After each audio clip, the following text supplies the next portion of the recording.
I'd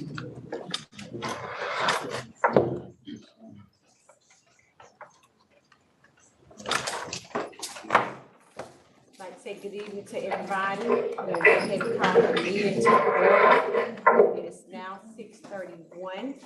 At this time, we're going to have say good evening to everybody. To do the application. At this time, we're going to have Father God, I ask that you bless us on this evening, Lord. Thank you for allowing us to come together to have another school board meeting, Lord. As we go into this meeting, Lord, we ask that you give us guidance and direction on moving this county forward in a great way, Lord. But we thank you for all that you've done. We thank you for the board members, for Dr. Dallas and her cabin. We thank you for the entire employees in the school district, the parents, the community, the stakeholders. In Jesus' name, amen. Amen. Thank you, Keisha, for that. At this time, we're gonna have the chair's report. I would like for this, from this day forward, to say chair or either chairwoman's report. I would just like to say, good evening again. We all know that we did lose a great teacher, principal, just a great servant of Polk County, and I'm talking about Mr. Tommy Jacobs.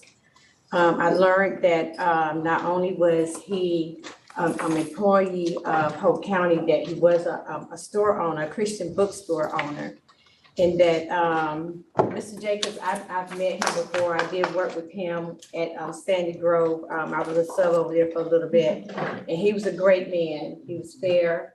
He didn't give me no problems the time that I was there, and I didn't have no problem with driving there to work for him at that school. He was just a great man. And so I was very, very sorry to hear that he left us. And so I just like to thank him for being the man that he was in this community. He started out being an assistant principal. Then he was assistant principal at Hawkeye Sands, and then he was assistant principal at this school here, Hawkeye. And then whenever they was building Sandy Grove Middle School, he was like the leading principal on that project. He became principal, so he did a lot of things in this county, and I really appreciate his longevity in this county. He was a great man.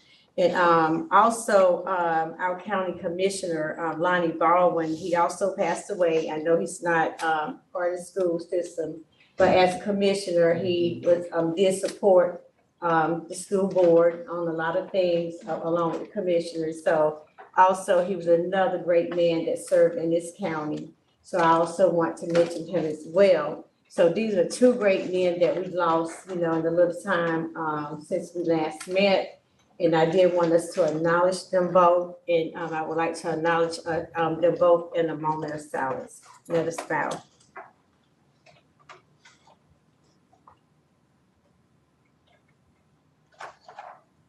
Thank you. The next thing I want to hit on is our conduct towards everyone.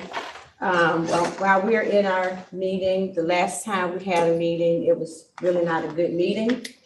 So I'm just asking that if you have something to say, allow yourself to be addressed to speak. Please don't talk over one another. Be respectful.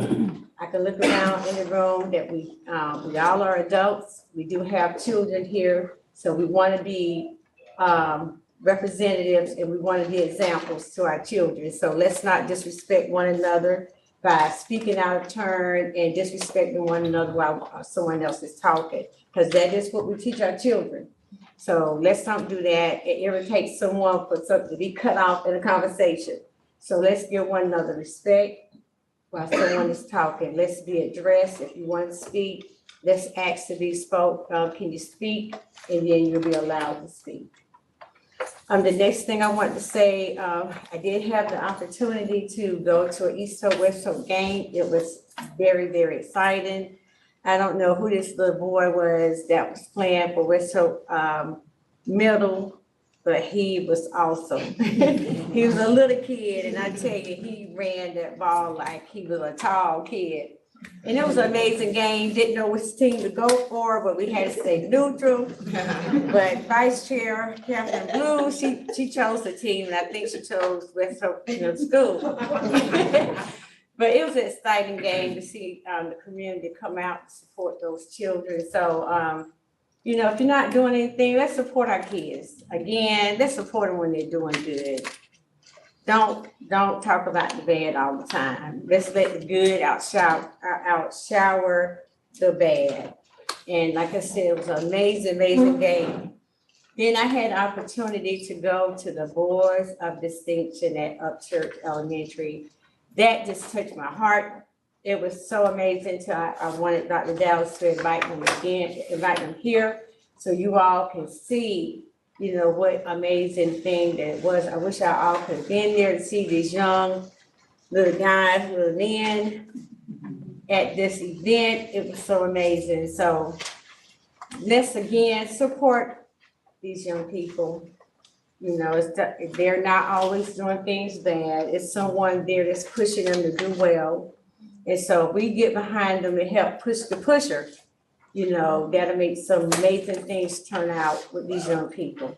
So again, it was a lot of things that I went to, but those two really did stick out with me. So we're gonna move forward. I don't want to steal anybody's thunder that's coming up. We're gonna have the approval of the agenda. Can I get a motion for that? Madam Chair? Mhm. I move to approve the agenda for, January 7th, 2020. February 7th, 2020. Okay. There's a motion on the floor to approve the agenda for February 7th, 2023. Can I get a second? Second. Okay, we have a second. So all in favor, say aye. Aye.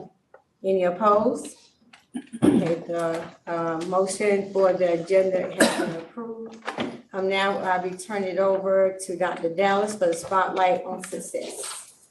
Good evening, Madam Chair and members. This evening, we have 5 items for Spotlight on Success. Our first item is the recognition of the inaugural cohort of Nurses Aid 1. So at this time, let me ask our Assistant Superintendent of Secondary C&I, Dr. Shannon Register, to please share more about this recognition.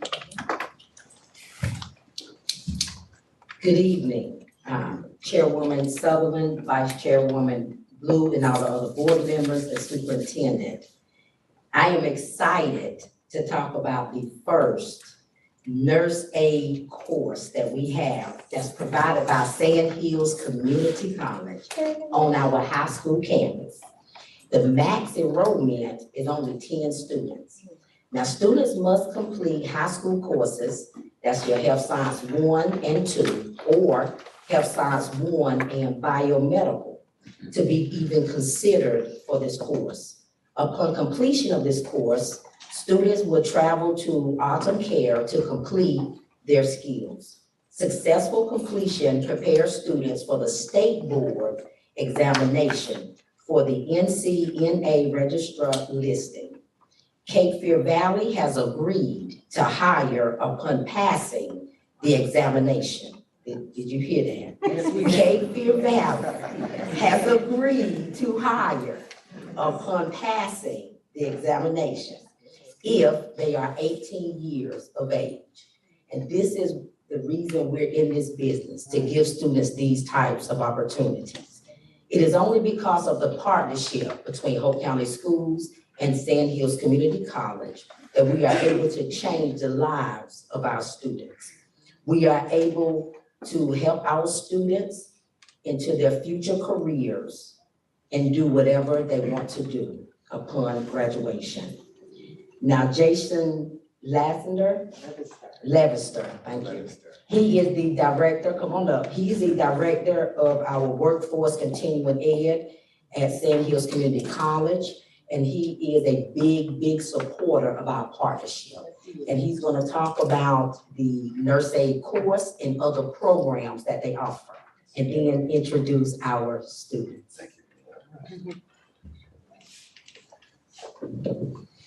Good evening, everyone. Hope everyone's doing okay this evening. I want to start off by, number one, thanking Dr. Dallas and Dr. Register for giving us the opportunity to join everyone here tonight as we recognize these exceptional students that went through the inaugural NA1 cohort. To say that we are proud of these students would be an understatement.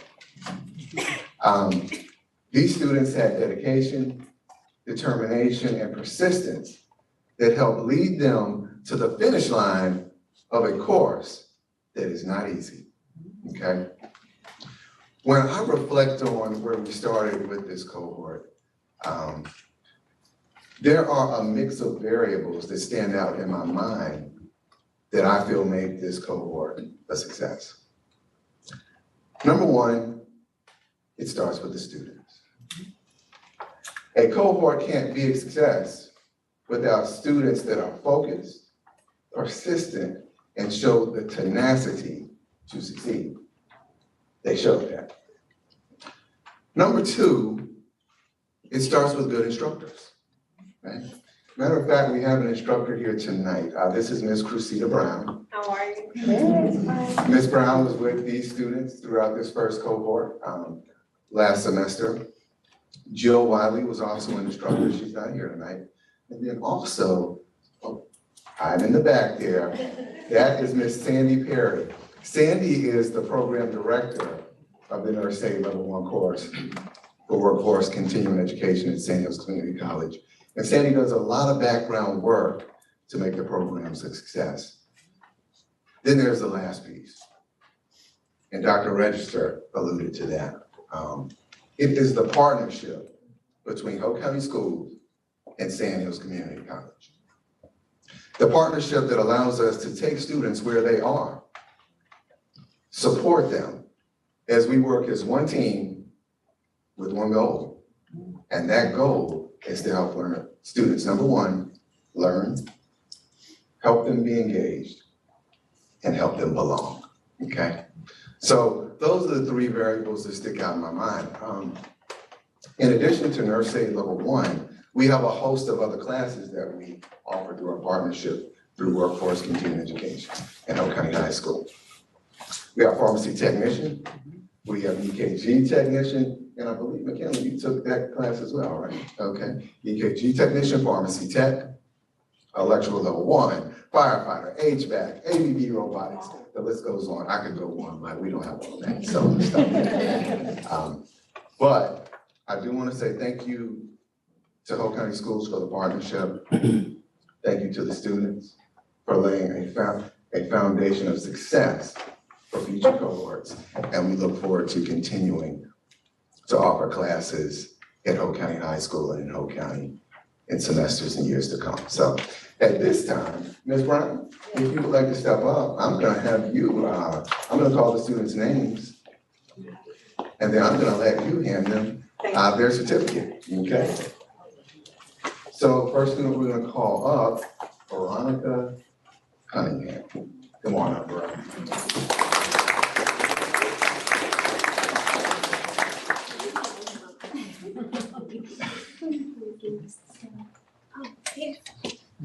And next, we have Lady Hernandez. Come on up.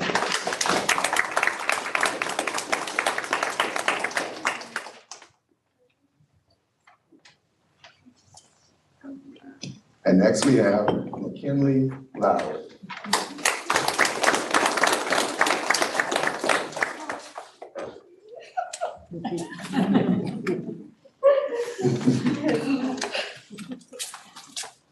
We have a certificate for Aziza Matos, who couldn't make it tonight. We also have a certificate for Anaya Shaw, who could not make it tonight. And next, for the students that are present, we have Ms. Olivia Wallace.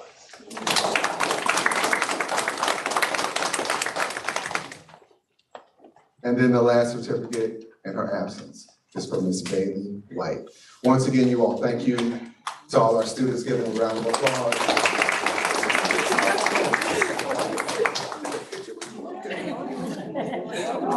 Take a picture that lasts longer.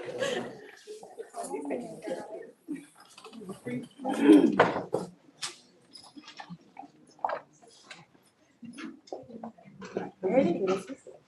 1, 2, 3, cheese. Thank y'all very much. Thank you.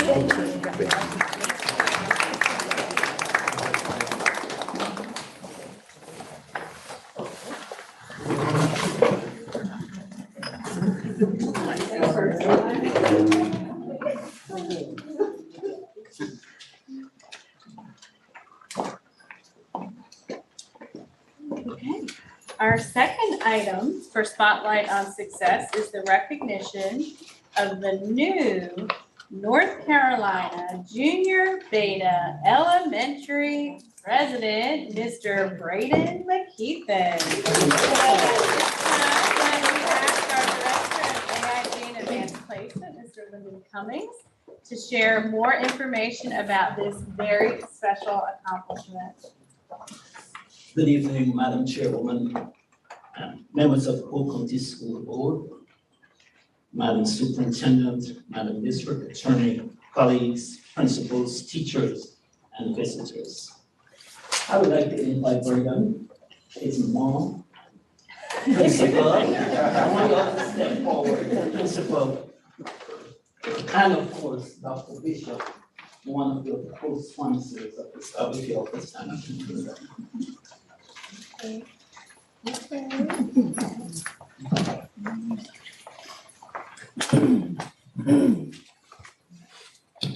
The mission of Beta is to promote the ideals of academic achievement, character, service, and leadership among elementary and high school. And this is what Polk County Schools, as a Beta District of Distinction, strives to instill in our students and allow them to practice daily.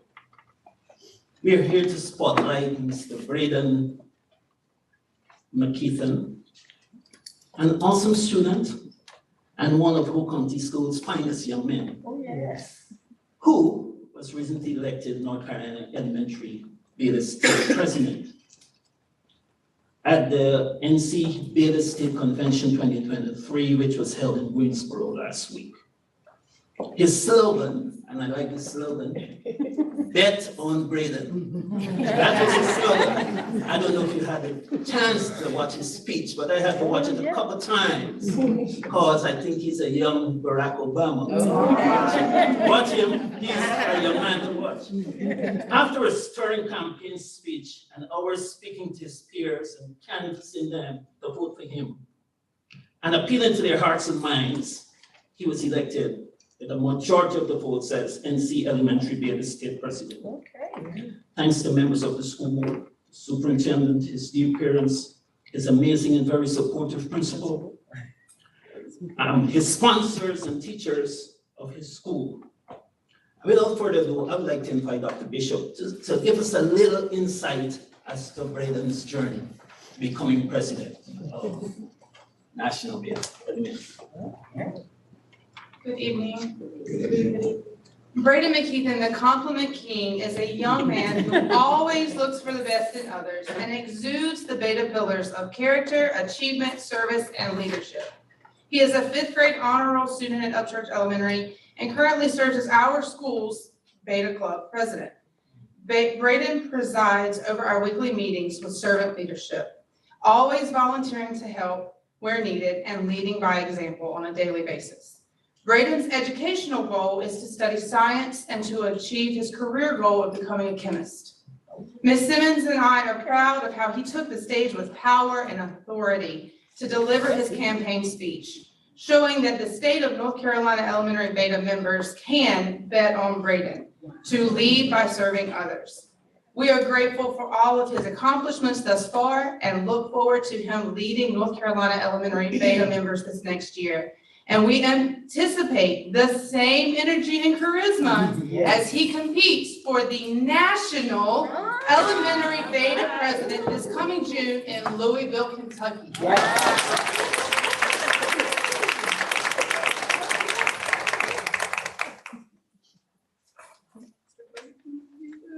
You want to?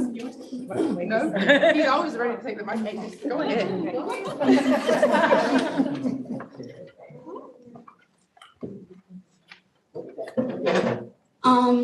To get started, I would like to thank you all for letting me be here. I want to thank God for this opportunity, and I'm proud to be a student in Hope County Schools, representing North Carolina as the North Carolina Elementary State Beta President, and make sure to bet on Braden in Louisville, Kentucky. There you go.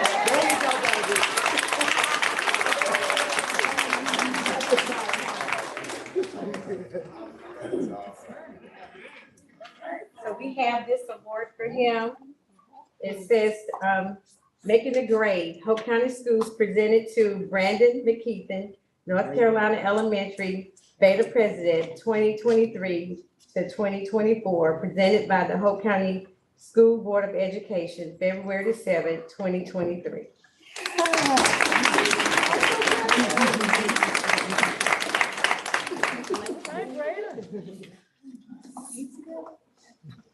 One, two, three. Good job.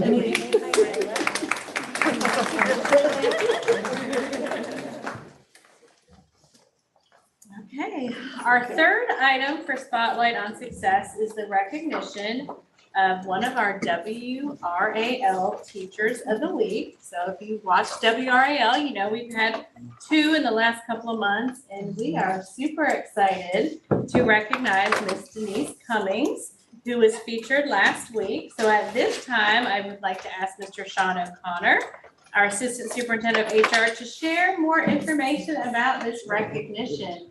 And I think we have a video.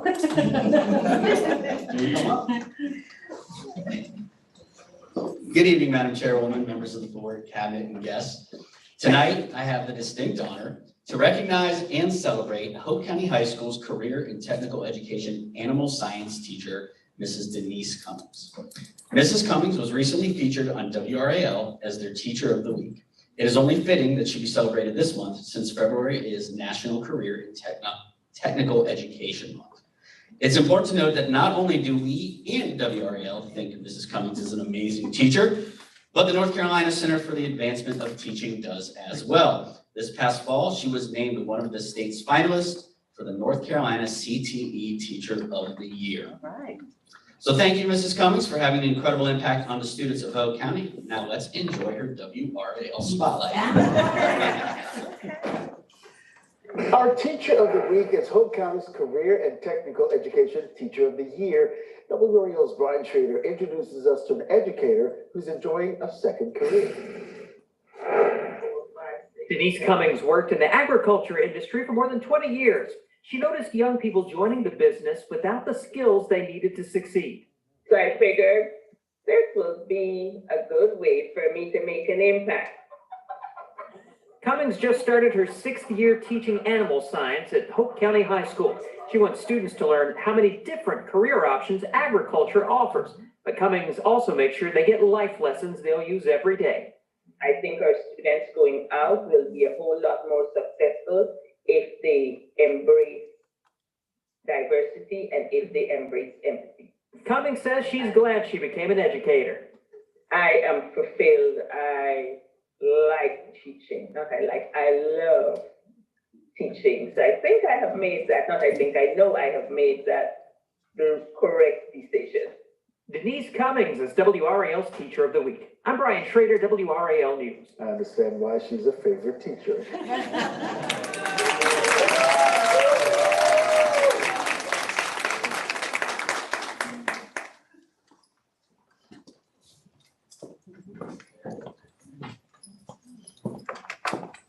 Wow. Thank you.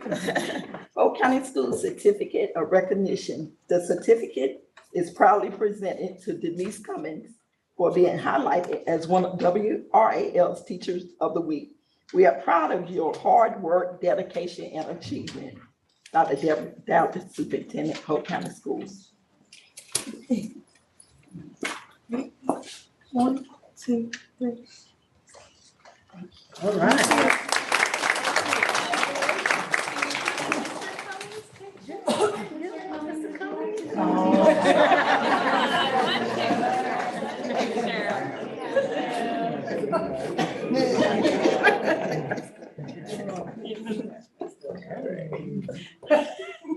Favorite thing to do. 1, 2, 3. Thank you, you. Mr. Cummings.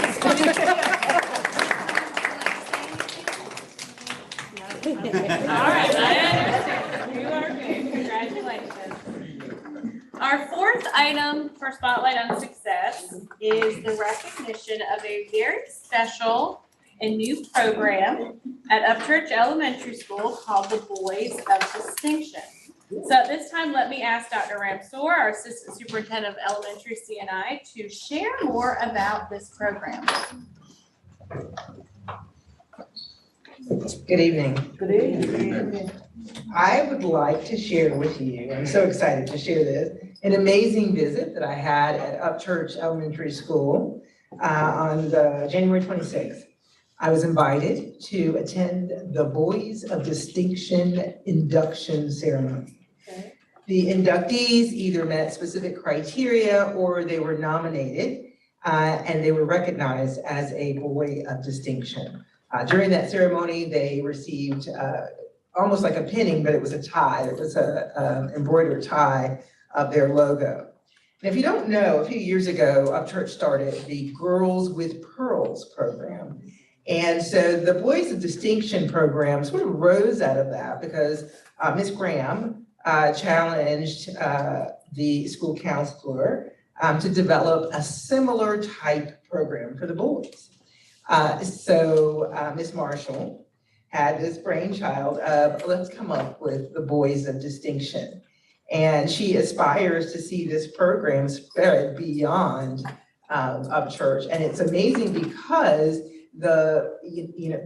it wasn't just about the criteria, it wasn't just about specific characteristics that we would like to see in our young men. It was about providing support and mentorship to our young men. So really excited about where this program goes. And I'm going to invite Ms. Marshall up to share some additional information about the program.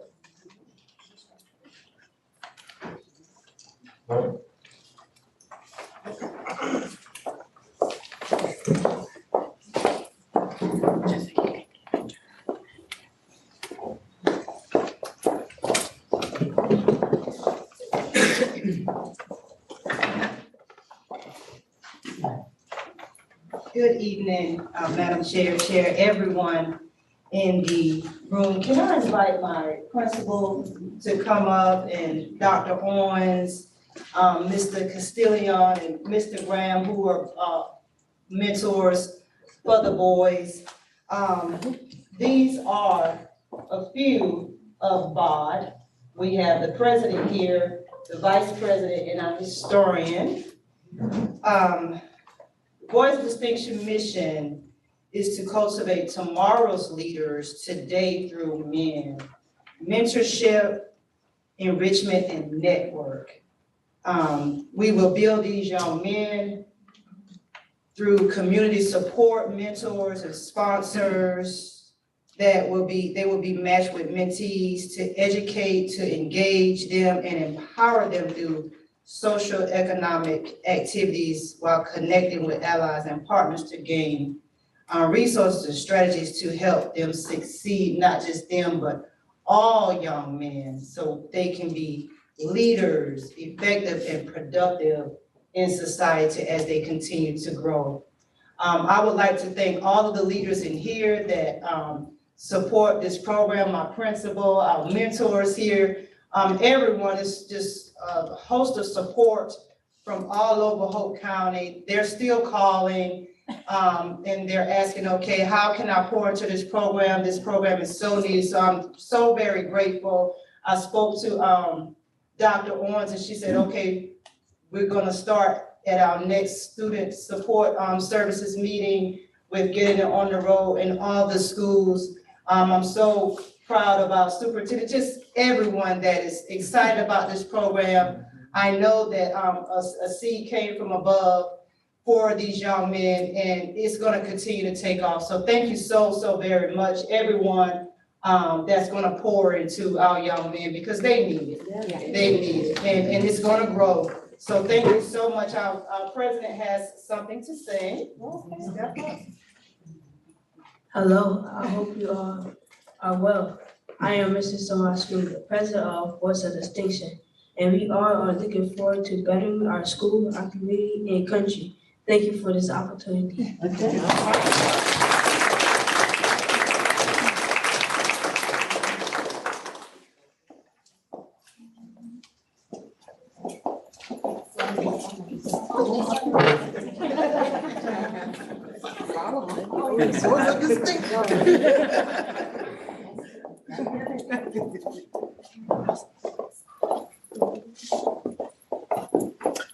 All right, I want to present this. I want to say job well done.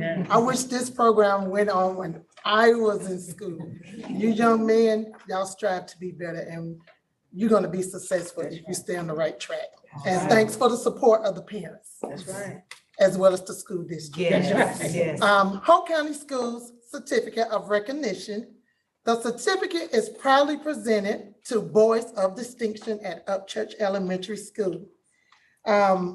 Dr. Dallas, the superintendent, and this is given on February the 7th, 2023. Congratulations. Congratulations. Let y'all hold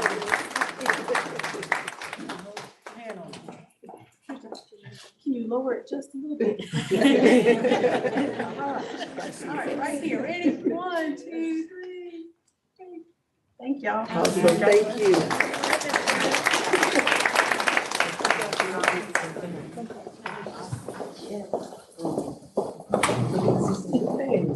Thank you. That is gonna be a great program. And our last item we have is we wanted to display the artwork that we have in the lobby at the Board of Education. And this month, the artwork was displayed by Turlington Alternative School. We want to say thank you for that. Okay, Madam Chair, that is all we have for Spotlight on Success. All right, thank you, Dr. Dallas. So before I move forward, I just want to say congratulations to all our young people. Just want to highlight with the nurses, good job. Miss Veronica, I am so surprised at you, Miss Veronica. She is so quiet. And I said, Veronica? I text Cece, I said, Cece, Veronica is a CNA. But I'm proud of you. I'm proud of all of you. Y'all look like little nurses. You look like nurses already. But I'm so proud of you. I wish you all well. Just great job. And I'm just looking forward to you all just, having great careers in your nursing program. So whatever you need from us, just let us know. We're here for you, okay? Congratulations. And also, Brandon, that's my cousin. Yeah, I'm just claiming him. He my little cousin. Brandon, good job. Good job. Where's he at? Good job, Brandon, and we're gonna bet on you, okay? We're gonna bet. Braden, I'm sorry. No wonder he didn't answer. I am so sorry. Braden. Okay. But we're gonna bet on Braden, right, guys? We're gonna bet that he's gonna do well. And you're going to where? Louisville, Kentucky. So we're gonna bet on you, and if you, whatever you need from us, let us know, okay? We're gonna support you. Congratulations. And also, Miss Denise Cummins, wow. Young lady, you're brave. I want to say congratulations to you as well. A different type of learning. If my son was younger, he would be right in your class because he loves animals. And see, we have to come up with a different way of learning and everybody, not always gravitate to the books. So we have kids that learn the way you're teaching. So I thank you for that program that you have here. And I'm looking forward to more and more kids coming to your class because you have so many kids that love animals. So I thank you. Thank you for being a great teacher, young lady. Thank you for that. And also, last but not least, the boards of distinction. I thank y'all so much for coming. That blew my mind last week when I saw that. And I think it's a start of a new beginning of getting our young men back on track. So I'm glad, Dr. Owens, that you're gonna spread it out. Thank you, because I think we need it in all schools. Thank you. So that's all I have to say. Thank you, everybody, for all that you're doing. Thank you. So at this time, we're gonna turn things over to our Attorney Murchison. Madam Chair, there are no public comments. Okay. All right, so the consent agenda, we're gonna turn it back over to Dr. Dallas. Okay, so for the consent agenda, we'll need a motion to approve the consent agenda. Madam Chair, I would like to make a motion that we approve the consent agenda for 1, 2, and 3 items. Okay, there's a motion on the floor to approve the consent agenda for 1, 2, 3 items. Can I get a second? Second. Okay, so all in favor, say aye. Aye. Any opposed? The ayes have it. So next on the agenda is the action item. So we'll be turning this over to Superintendent, Dr. Dallas. Thank you, Madam Chair and members. We have 6 action items for this evening. Action item number 1 is the request of the Anderson, Smith & White PLLC audit contract. At this time, we're going to ask Ms. Juanette Chavis, who is with us virtually, our finance officer, to please share a little bit more about this contract. Then we'll be able to ask any questions after she's able to share.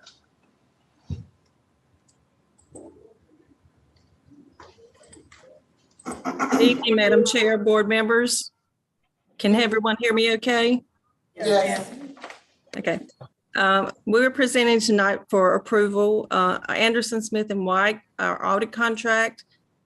Just a little information about Anderson, Smith & White. They specialize in school audits. They currently audit 75 out of the 115 school districts within the state of North Carolina. Our lead auditor has 30 years of experience in school auditing. The second auditor that normally comes with him has 15 years of experience, and he normally has 2 other auditors with him. That's normally a 4-man team. Last year, one of those team members was a former finance officer with 30 years of experience as a finance officer. The contract value is $27,750 plus any expenses they incur. They currently have been serving Hope County for about 10 years as the auditor. So also some additional information I found out in the region. They currently do Richmond County Schools audit, Lee County, Scotland County, Montgomery County, Bladen County, and they just picked up Cumberland County Schools to do their audit for the 22-23 school year. Normally they come in twice a year. The first time is, it's normally about a week for twice a year. The first time is they come and do compliance, look over some transactions to make sure everything's being done properly. Then they come back at the end of the school year to complete the reports required for our financials. Any questions? What was the fee again? It's $27,750. Oh, there you are. Juanette, Yes, ma'am. what is What is the young man that comes and normally does the presentation? Dale Smith. Dale, right. I remember 10 years ago when we got him, he talked about, and I just want you to give me some details. He talked about how we shouldn't have an auditor for such a long period of time, the same auditor, because, you know, you start developing relationships, you start getting to know one another. And I think at that time we had someone for like 30 years. And so he talked about it should be a 5-year span and then we should sort of move on. What is he saying about that now? Because he's still here. He didn't really mention it as far as the term or the length we're with them. I do know he's been doing quite a few schools for, or their firm's been doing quite a few schools for quite a few years. Okay. I know prior to them doing our audit, we did have this was somebody in Hope County, right? Yeah, it's the gentleman that recently passed. But that was before my time, so yeah. And normally he's in when they do the audit, but it's different ones. He has different ones that come with him each time. So like I said, like this time there was a finance officer who had retired. She done some of the compliance work. So it's different ones as far as looking at the compliance part whenever they come in. And I'm not saying I have an issue with it. I just remember him stating that very fact. And so, yeah, that's all I have to say. Madam Chair, can I speak? Juanette, I know I heard you say that they've been here 10 years. Is this the same agency that was in existence when since we had the issues with the bus and the TA term? Yes, they were here last year. Yes, ma'am. And looking back over the information that was submitted to him, he would not have seen that because the information was changed prior to even making the payroll. Or not changed, I should say. So is that not what auditors do? They research and they pull a sample. I'm sorry, go ahead. I said, is that not what auditors do? They research that information and they look through all information to make sure, because that went on for a long time. They, Ms. Gill, they pull a sample, and from that sample, if everything looks okay, they do not go any deeper into that.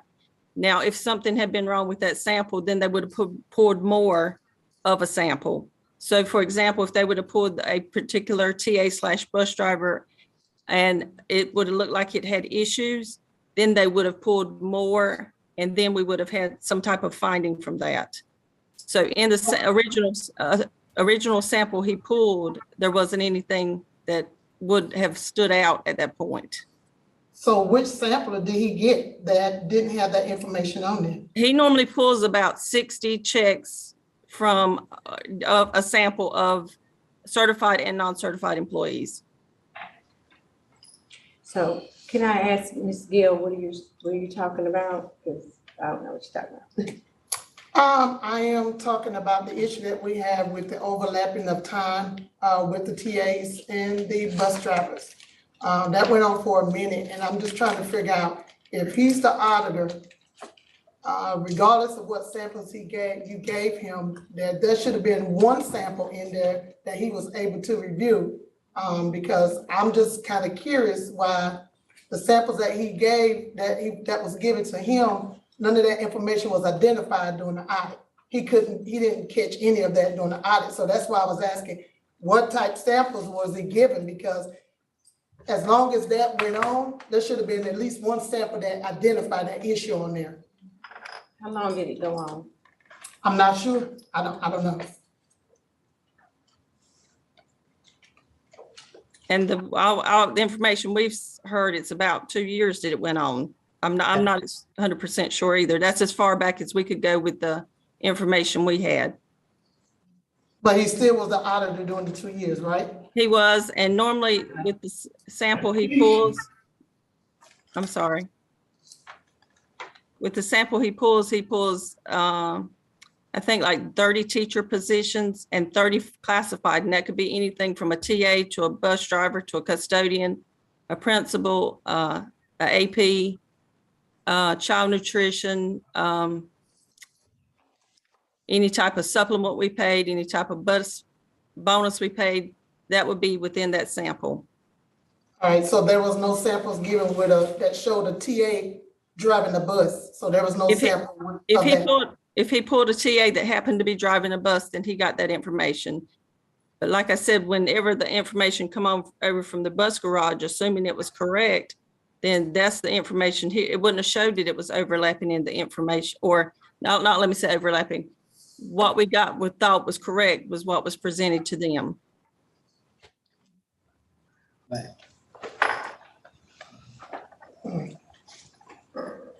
Madam Chair, may I speak? Yes. My stance is, it's new to board member McAllister McCray with the advice or advisory that he gave that they shouldn't be with a company over 5 years, correct? And then making, to me, it was a mistake that we're dealing with right now. So my suggestion, my stance is that maybe we find another company.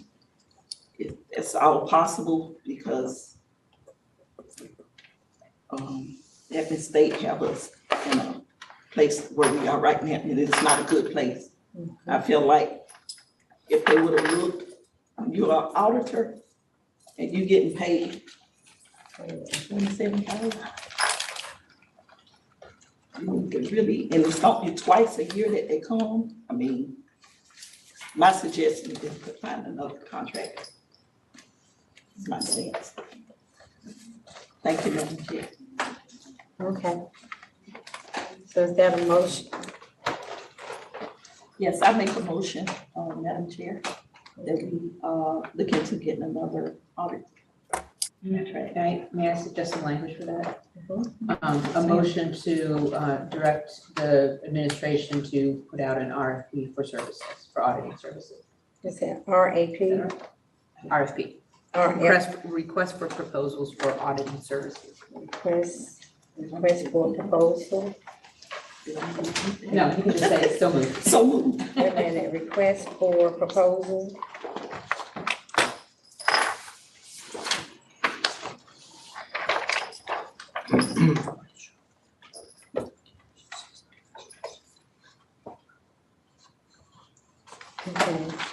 Repeat again. Motion to direct administration to put out a request for proposals for auditing services.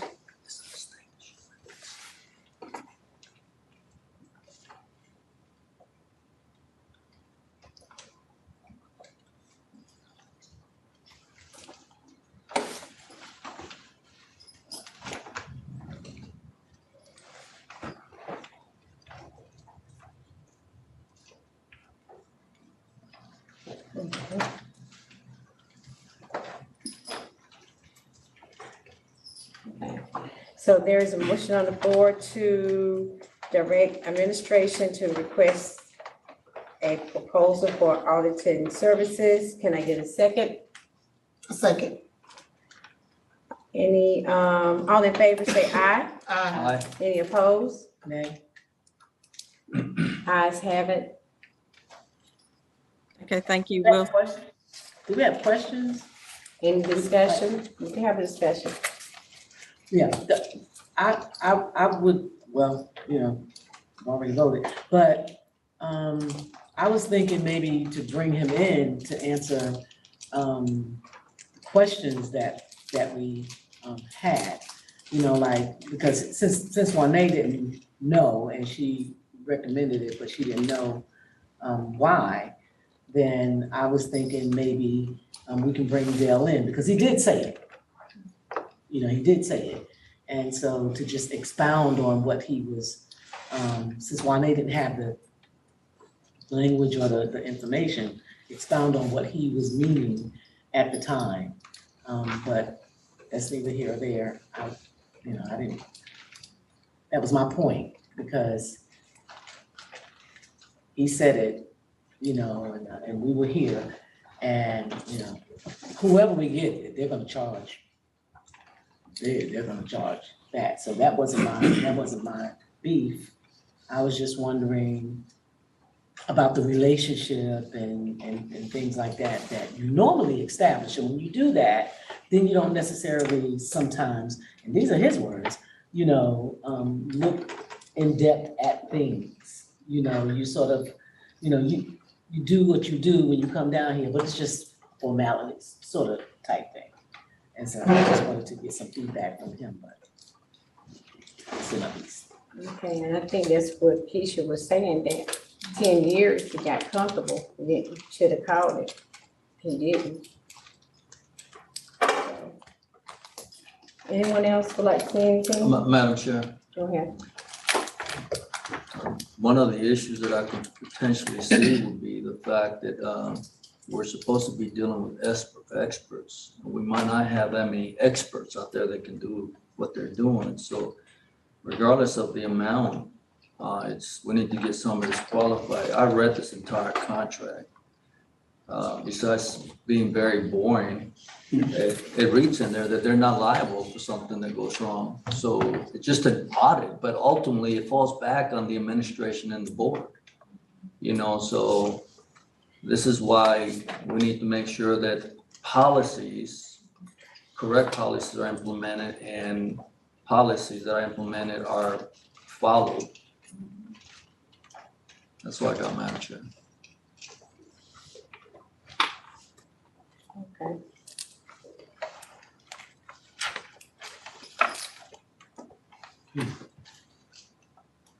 Any other questions? So if not, we will move on to action item number 2, which is the state budget amendment number 5. And so we're going to ask Ms. Chavis to continue and share more information about this amendment. Okay, so I need to pull mine up, if just a minute.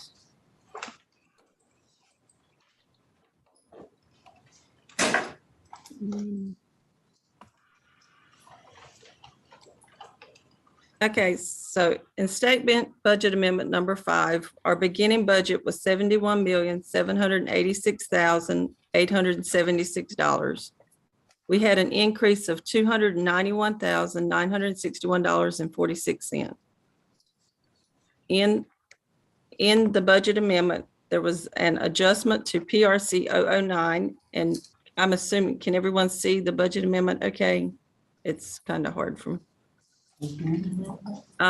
PRC 009, which is our contributory employee benefits, which is our longevity, short-term disability, annual leave payouts. We had an increase of $93,424.46. In PRC 046, which is our third grade Read to Achieve teacher bonus, we had an increase of $38,859. And what the third grade Read to Achieve bonus is, it's a state bonus that's given to third grade reading teachers who make growth, and that they get the bonus based on if they're within the top 25% of the LEA or top 25% of the state. We had 2 teachers that actually qualified for this. Our next is PRC 048, which is our test results bonus that goes to our AP teachers, our CTE teachers, 4 through 8 math teachers, or 4 through 5 reading teachers.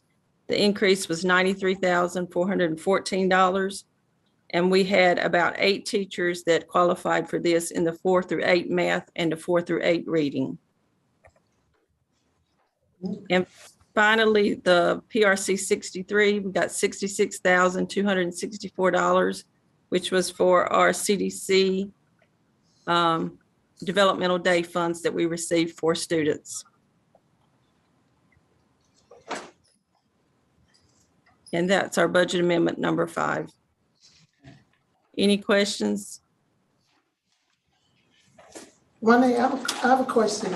Is there anywhere, I'm not sure which one is They anywhere where everybody get a bonus? Everybody like, The only one that, no, not in the state funds, there's not.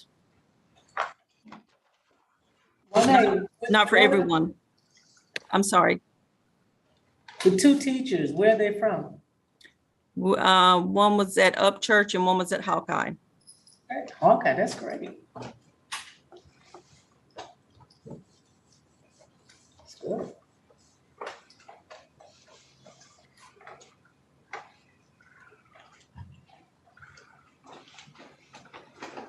Any other questions about the budget amendment number 5? Okay. So if not, at this time, we are asking for approval of the state budget amendment number 5. We need a motion to get approval for budget number 5. Madam Chair, Yes. I move that we approve the state budget number 5. Motion on the floor to approve budget number 5. Can I get a second? Okay, motion on the floor to approve budget number 5. We have a second. All in favor? Say aye. Aye. Any opposed? Any discussions? So move. Do we discuss after or after the second? With point of order, after we have the second, the second, we should have the discussion before the amendment. Okay.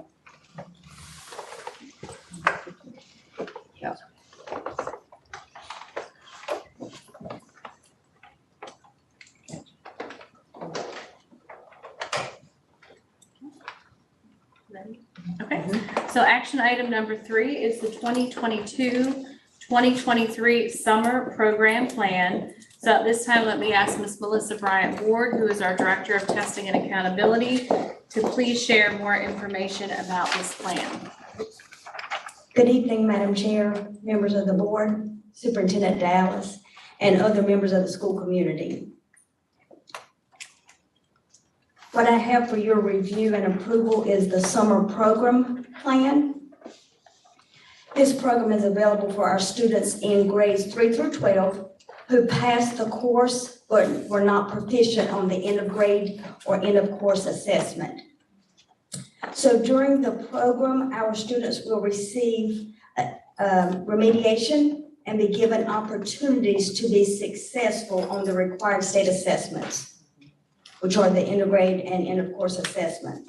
The program would begin after the instructional year, which would be June 2nd, and would conclude by June 29th.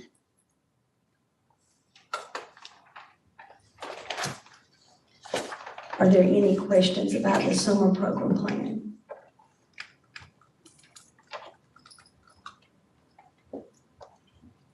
Madam Chair. So that public school unit number 47, is that the number of students? Or what is that? No, that's for Hope County Schools. That's our public school unit. Okay, what's the number of kids in this? How many kids are fall on this criteria? That would be determined after our end of grade So this is a plan assessments. of anticipation that someone's gonna be falling behind. Madam Chair, can I? So basically what this happens is when the kids take their EOC and their EOG, for any student that does not score proficient, they'll come in usually for some remediation, and then they're given the opportunity to take the test again. So it's an opportunity. We recognize too, sometimes kids, that day of testing is extremely stressful. So it's an opportunity for them to come in and test again. So we don't have a number. No, it really depends on each year how they perform. Thank you. So this is done during summer school or before they get out of school?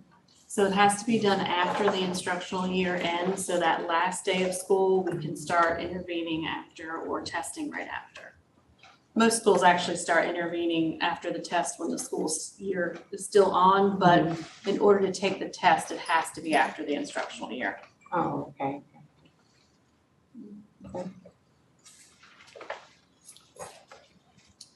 Any other questions around that plan? So at this time, I am asking for approval of the 2022-2023 summer program plan. I need a motion to approve the 2022-23 summer program plan at this time. Madam Chair, I make a motion that we approve the 2022-2023 summer program plan. So motion on the floor to approve the 2022-23 summer program plan. Can I get a second? Second. All in favor say aye. Aye. Any opposed? Ayes have it. Thank you. Thank you.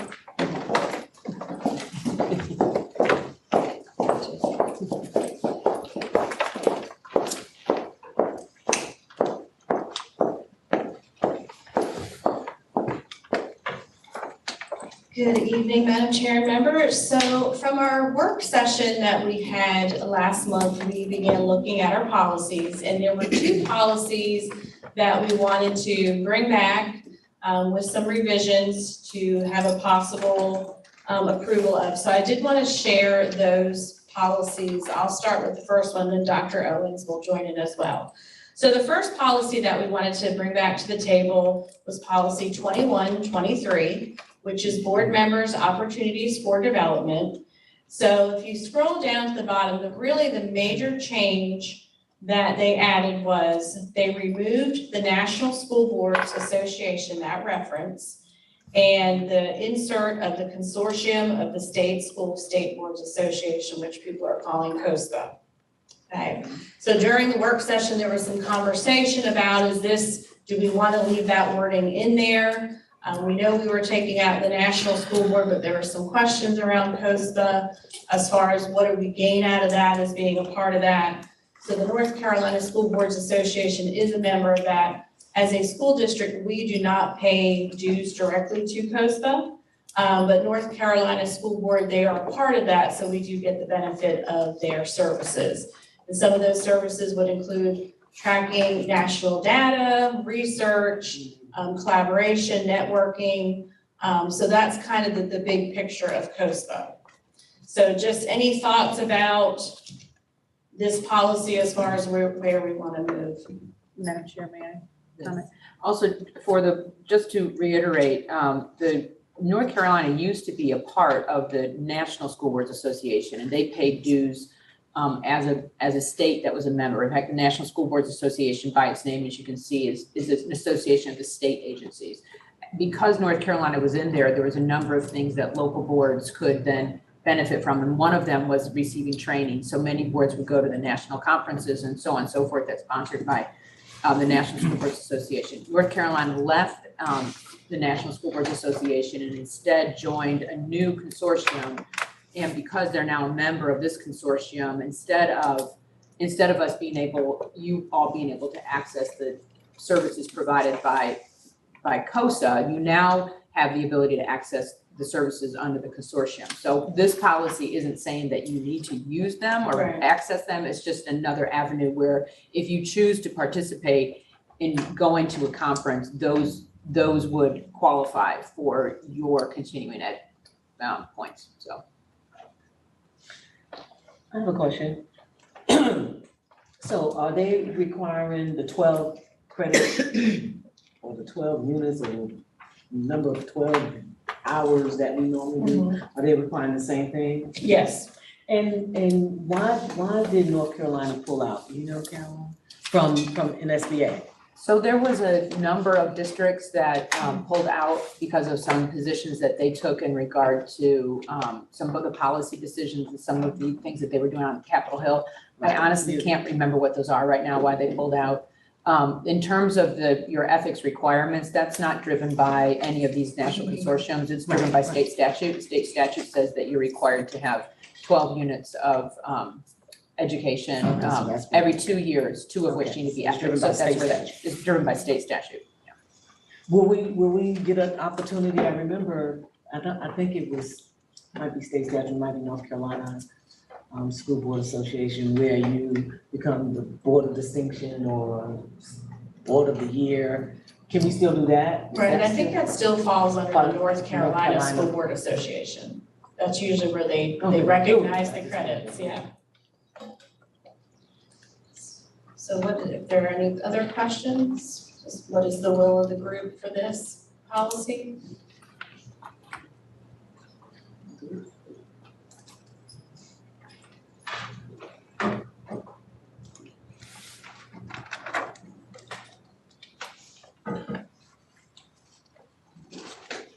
Does anybody have access to that?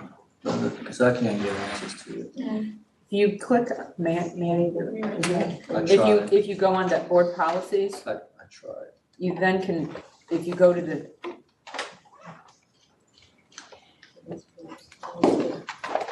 Supported link. yeah, the link pops up and then you have to click again on this here. You can click again and it will, yeah. Next step. Yeah, so click on this. Right, that's what we're scratching out the national board. I don't know where I got it. It's on the committee, it doesn't when you're on the laptop. I mean, when you're on the, hers isn't coming up either on the iPad. Madam Chair, Because is that the one we looked at earlier, that opened the phone? Madam Chair. Yeah. The issue here is that the tablets need to be updated with the new version of the browser. It says right there, I just read it. So we're not gonna be able to do it because we gotta update it. I don't recommend we do that because it'll have to shut down the whole system. So, Madam Chair, I'm reading what we talked about in the previous board work meeting. I like to make a motion that we approve policy 2123. Motion on the floor to approve motion, policy 2123. Can I get a second? Second. Have a motion on the floor to approve, policy 2123. It's been second. Any discussion? All in favor say aye. Aye. Any opposed?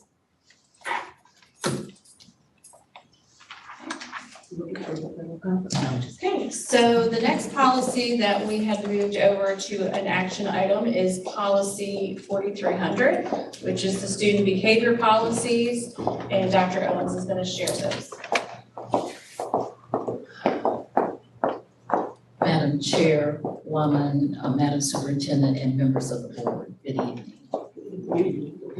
So policy 4300, when we had the work session, the concern was in that first paragraph, the last sentence that's highlighted, the discussion was that we already involve stakeholders. These stakeholders are already involved in the policy. So I think the concern was whether or not we actually wanted to include this sentence or not. And of course, you know, it is a recommendation, it is not required.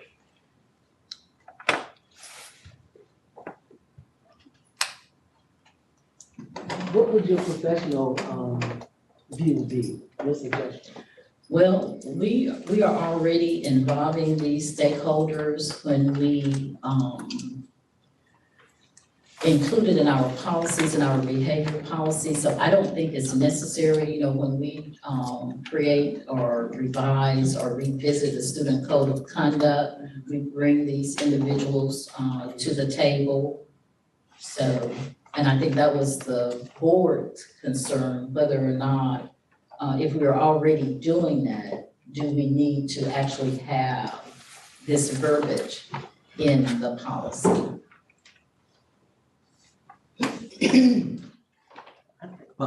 Madam Chair, to my recollection, based on the work meeting that we had, we did not agree. And I remember clearly indicating that if we are going to do this, we need to have a system in place literally, because right now we know that there's some format, but the issue lies is that when something goes wrong and somebody sues, we're going to miss a step.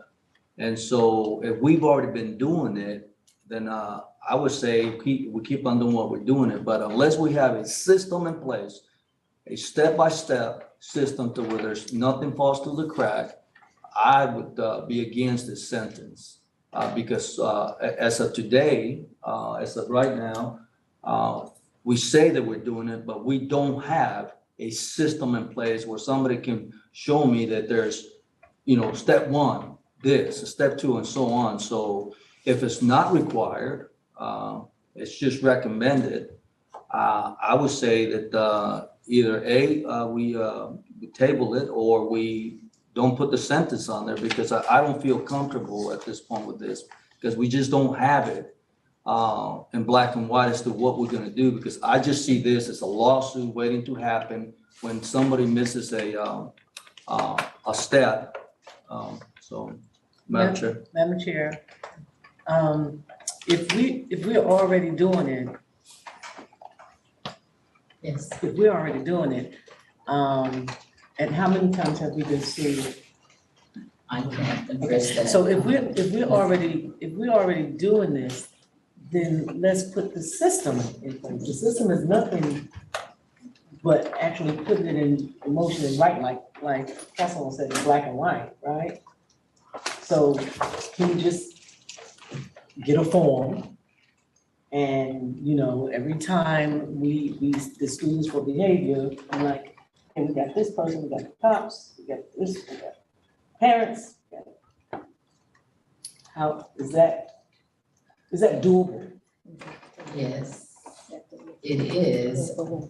It is doable. Well, but we do invite these individuals. Right. I think Mr. Castellan's, well, he just said it, I don't have to repeat it for you, was the same concern when we spoke earlier. So when we invite people to the table to revisit the student code of conduct, those individuals, we have note-taking, we also have attendance roster for those Right. persons who were present. So that's sort of a system as well. You have the note-taking, then you have everybody that's there. You have their attendance name, you have the attendance name, correct? Yes. If you don't put it there, and then you have all these people, then that's another issue. Madam Chair, may I make some comment? If we could, I would just like to clarify from the legal perspective, in the budget bill last year, the General Assembly did make amendments to lots of other things. And one of the things they amended was a statute that addressed this issue. And this language was added so that this is a requirement legally that teachers, school, and this is quote from that. I think during our work session, I actually pulled it up and found it when we were looking at it at the time. Okay. So this is a quote from there. So this group of stakeholders do need to be consulted when behavior policies are revised or new such policies are created. I think my point during the work session was that while this is a required step, it's not a required step that it be added to the policy, but it is a required component that the board does need to comply with. I just want to make that point of clarification.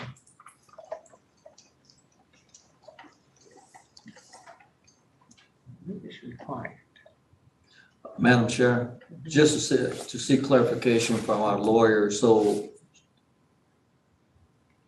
by the law, that sentence has to be there, is that what you're saying? No, by Or the the law. process, The process is required by law. but not it's- that sentence It's there. not required that that sentence be added to your policy. It's required that the process be in place. Okay, so let's just give you, Madam Chair, let me just give you an example, okay? Law enforcement should be involved because of a crime has been committed against a student from a student. Law enforcement doesn't get involved. Parents get involved, okay? And there's the lawsuit right there because we didn't do what we should have done. My whole point is that we're gonna have this in black and white. We need to have a step when we should do certain things. There's all kinds of different behaviors, but certainly for certain type of behaviors, as an example, law enforcement need to be involved. Call 911, whatever you call it. So that's my only argument with this sentence right here is that if we're gonna do this, we need to have a system in place to where we know for sure. So, you know, an SOP for lack of words, exactly when we're gonna do, because I know as a parent, I know in previous incidents that law enforcement have not been called in certain situations when law enforcement should be called. So that's all I'm saying is that we should have, we go with it, we need to begin the process to know that everybody knows what to do. Madam Chair, this sentence, Mr. Castellan, does not address individual student misconduct. So these stakeholders aren't involved in any individual acts of misconduct by students. It's not speaking to that. It's just talking about the policy development. There are provisions that require law enforcement to be involved and notified if there's certain things that are suspected of having been occurred. That's covered by a different policy. But this particular one doesn't address the need to call law enforcement in any sort of particular circumstance of misconduct. It's just about when the policy and code of conduct itself is being developed, they would be a stakeholder at the table at that point. So we get their input at the time that the policy is being developed, but not at the time you're implementing the policy as it relates to student discipline. I understand what you're saying. However, I read it differently.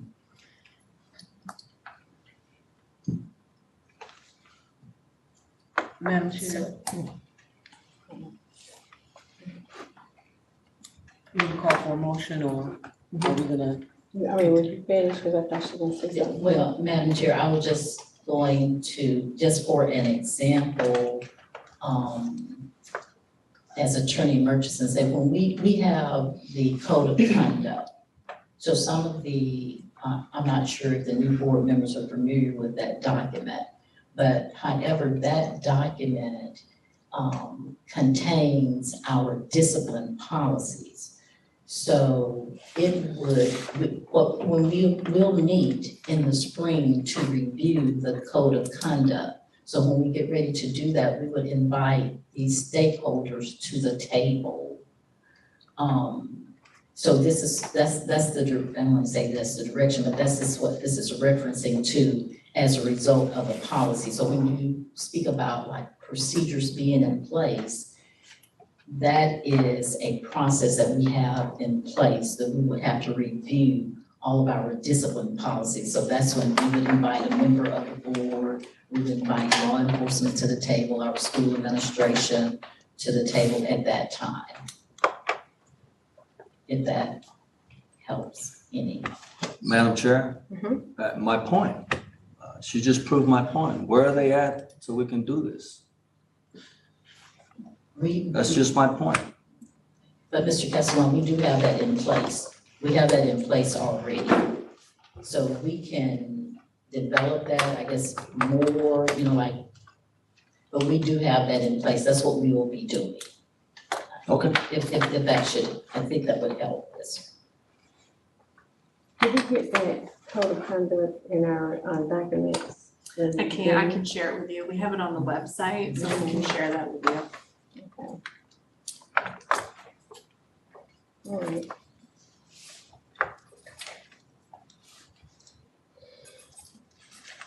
Okay, we need a motion. Madam Chair? I move that we approve the policy code 4300 as is with the language. Motion on the floor to approve policy code 4300 with language as is. Can I get a second? Second. It's been the motion on the floor to approve 4300 as is, as language as is. It's been second in discussion. All in favor say aye. Aye. Any opposed? Motion has passed.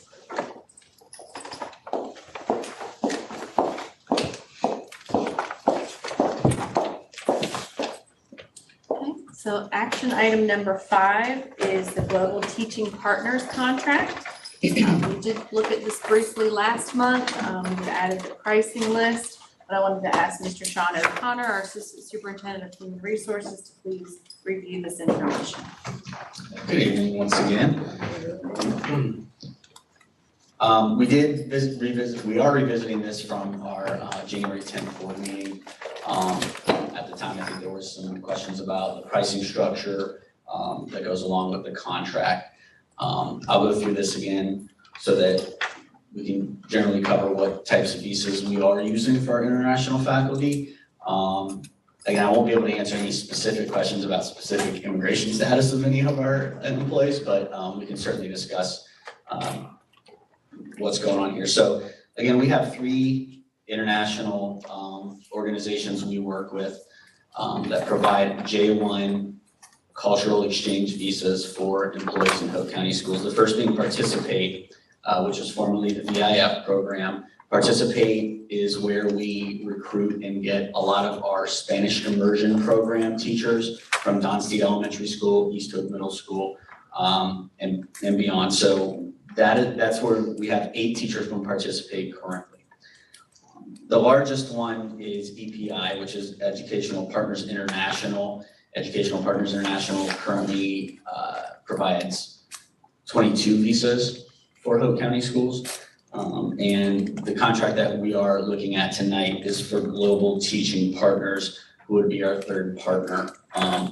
All 3 of these organizations are located in North Carolina, are based in North Carolina. Global Teaching Partners, where Participate in EPI both service fairly nationally. Global services North and South Carolina. So what that means with the J1 visa is that it is a cultural exchange program. It's a 3-year initial visa with the option to extend for 2 years. So essentially when we have teachers that are on J1 visas, they will be here for 5 years. Now, we are coming to the end of a lot of our initial 5-year commitments that were made 5 years ago. So, we are coming to a point where we have teachers that are going back to their home countries because the J1 visa does come with a 2-year criteria of being back in your country of residence before you can seek another before you can seek another visa, whether it be H-1B or go through the green card permanent resident process. Now, some countries have very strict regulations when it comes to the extensions that they provide or the exemptions that they will allow. Other countries are a little more lax with it. However, if you look at the global contract, and I know this has come up a lot, so if you look at the global contract that you have and you go to section O, anytime we have a J1 issued visa for one of our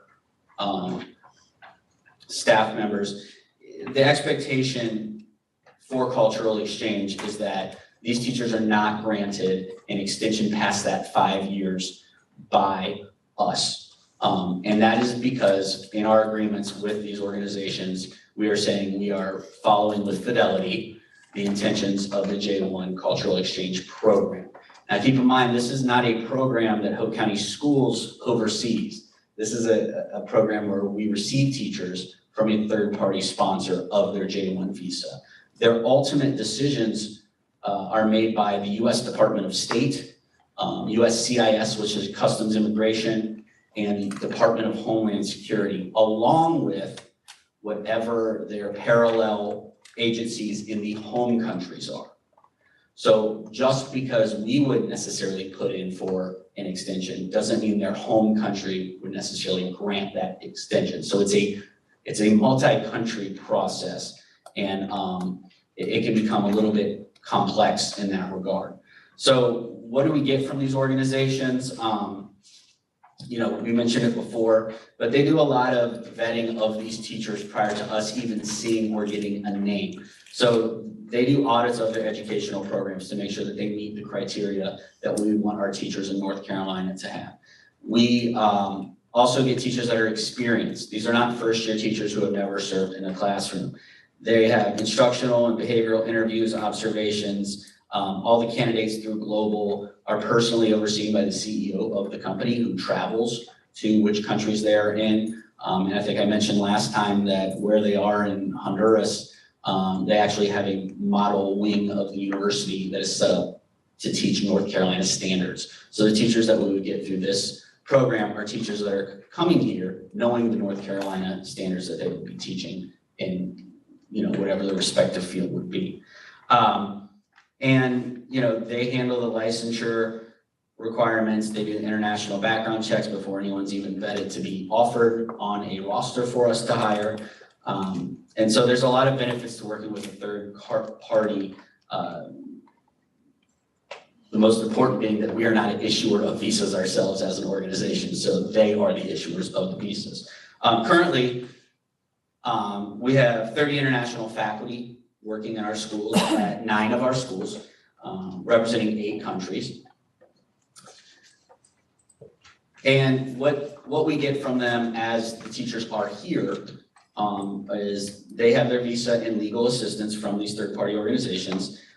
They do the Global does initial orientation where they bring people in through RDU, and then they put them up and they go through kind of like a cultural, boot camp a little bit of what to expect in a public school in not only North Carolina, but the United States, and get them arranged with their driver's license, living arrangements, how to get their utilities set up, how to insure a car, get a car, all those kind of things, so that by the time they start with us, they're not worried about those things. And then again, this particular agency also will pay our existing international faculty to help the new teachers acclimate. So it's an opportunity for some of our international faculty to also earn money while they're here. So that is the brief overview. And then I know that the last time, and it's provided there in your assembly, is the structure now. And what questions do you have? Let me ask that. So you asked what questions in there? Yes, ma'am. So you're saying we don't put them into CBIS, that the Global Teachers Partner Agreement, those other people put them in, because I see you have CBIS here, which is a student exchange program somewhere. Okay, so they put them in CBIS, and then that's how they get their documentation. Accreditations. That's how they get their documentation to actually get their visa from the embassy. Is that what you're saying? Yes, I mean, it depends. There's some other steps depending on which country they're from, but yes. So we're paying the 17. How much was it? 17.5 with this organization. Okay. And they're coming over for the immersion program? The immersion program, and then other teaching positions in The immersion program is only at 2 schools. Right. Right. But we only have 8 teachers that are currently in immersion. The majority of teachers teach in regular classrooms. Do we ever have people stay for the 5-year term? Every single person is staying for Stay 5 5 years. Yes, ma'am. And can we not find any, I mean, have we looked under all rocks, and I'm talking about qualified teachers now,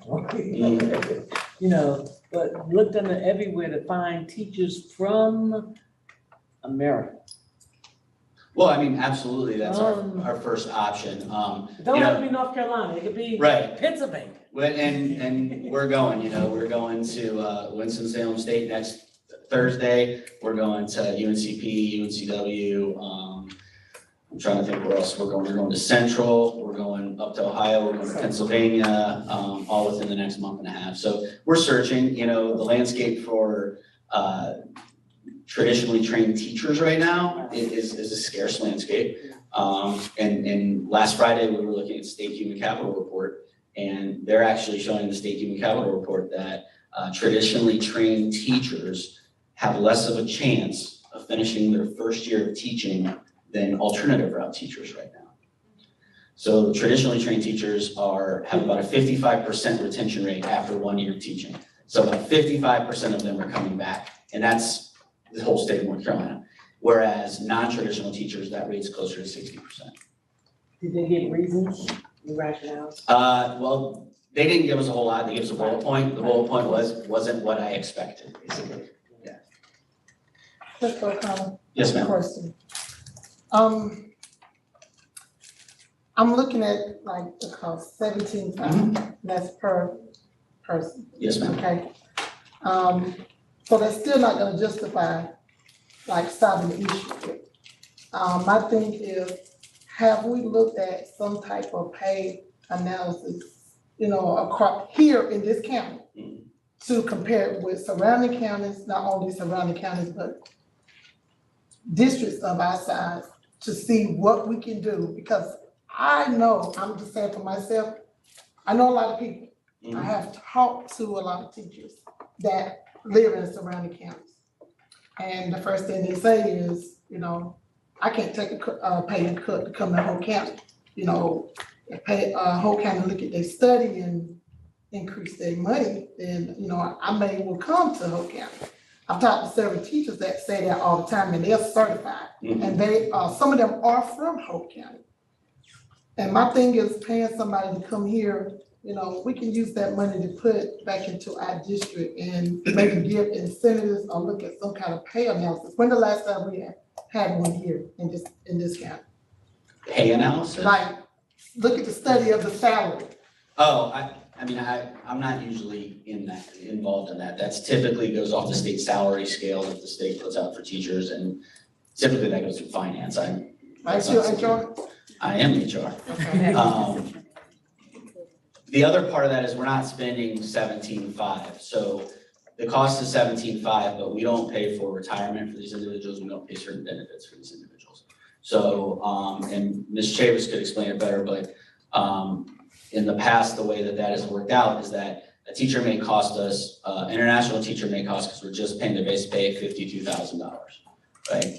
And then we pay them 17.5 to the company that pays for all of that, which puts us in at like 69, whatever. But the state still reimburses that teacher position as if it is paying benefits. So the state reimburses us $74,000 or whatever it might be for that position. So we're not paying an extra 17.5 on top of what a regular teacher in that position would make or anything like that. But we still have to pay some money, right? We are paying some money, right? Oh, yeah, absolutely. Okay. Yeah, we're gonna pay for any organization that provides a visa for us. That's not, that's a cost that's gonna be incurred anytime we work with anyone like this. But we also don't incur the cost unless we hire someone. So just working with the organization, we don't incur any kind of cost. Madam Chair, may I, in response to some of your questions, Ms. Gill, the salary of teachers is set by the state. To the extent that there's differences in what teachers earn from one county to the next, that's going to be based on retention bonuses, signing bonuses. That's where you see the differences. There's a lot of times that teachers now are kind of shopping around for retention bonuses or for signing bonuses. So you may have a teacher stay in one district for 2 years and then they want to go to the neighboring district so they can get the signing bonus there. So it can be very difficult for just in general to maintain your teacher ranks because of the retention bonuses and signing bonuses. So that is certainly an area that you may want to look at in terms of, I know you all have done that in the past, so that would certainly be a study. In terms of the 17.5, from what I understand with these companies is that the board is, that 17.5 is not an extra payment from the board because of the savings that you have, because you're not paying into the retirement system and they're not doing benefits since it's a different, so it's a reapplication of those funds. So that's not costing you any more money than what you had you had a teacher that was local, a US citizen. That's not to say that there's one over the other. I'm just kind of trying to clarify that that payment is pretty much a wash, and maybe actually they're slightly less expensive from the board's perspective than what it would cost for a US citizen, because I think that 17.5 is actually under what those benefits would normally run. So what that means is, again, it's not coming out of local funds, but that means that the pot of money that you get from the state for teacher salaries, there's a little bit left over because that 17.5 is less than what otherwise would have been paid into some of the benefits and retirement for a local teacher. So what is the 17.5? It's a finder's fee. So they find teachers for you that you all interview and select. So for every teacher that is interviewed and that they select, they get a payment of 17.5. But it comes from the funds that would have otherwise been set aside and given to you by the state for retirement contributions had the teacher been a US citizen. It's because the foreign nationals aren't eligible for that. They won't be here since they're just here on a traveling visa. Wow. And so their continued support is the dental and the company provides all of that to them. Mm-hmm. mean, they should out of Yep, 17.5. absolutely, yeah, they do all that for them, yeah. Well, I mean, I can't make the motion, but I don't think that's a good idea. 17.5, I mean, give me 17.5, I go find some teachers. I mean, that's to me, I don't think that's a good idea. Madam Chair, Mayor. Sure. I think my concern, is that, you know, I don't really mind, but my concern is, I remember, being on the board, when I first got on the board, and we had a lot of, the students at that time, was just having a hard time because of the language barrier. You know, was having a hard time understanding, teaching. I know it's a better world now, because now, you know, you got these companies, and I remember just the superintendent going over to China, you know, going over places. But now you got these companies looking for you, and they're probably getting people that, you know, the language is a little better, you know, speak a little bit clearer. Clear, they can understand you, but, you know, their accent, you know. So like people from New York, sometimes you don't understand them. So that's my only concern. And because they're just over here for 5 years, you know, I understand it, but I really would like to grow, you know, our own. We don't have any seed in the ground. And, you know, we really can't right now. So I think we need to plant some. I'm with you 100, everything you all have said is 100% accurate. Yeah. This is just another avenue that we have as an option, when we look for teachers. That's all it is. You know, we're gonna recruit every single person we can in this region, in North Carolina and in the other states. This is just a way that, you know, the shortfalls have been met across North Carolina.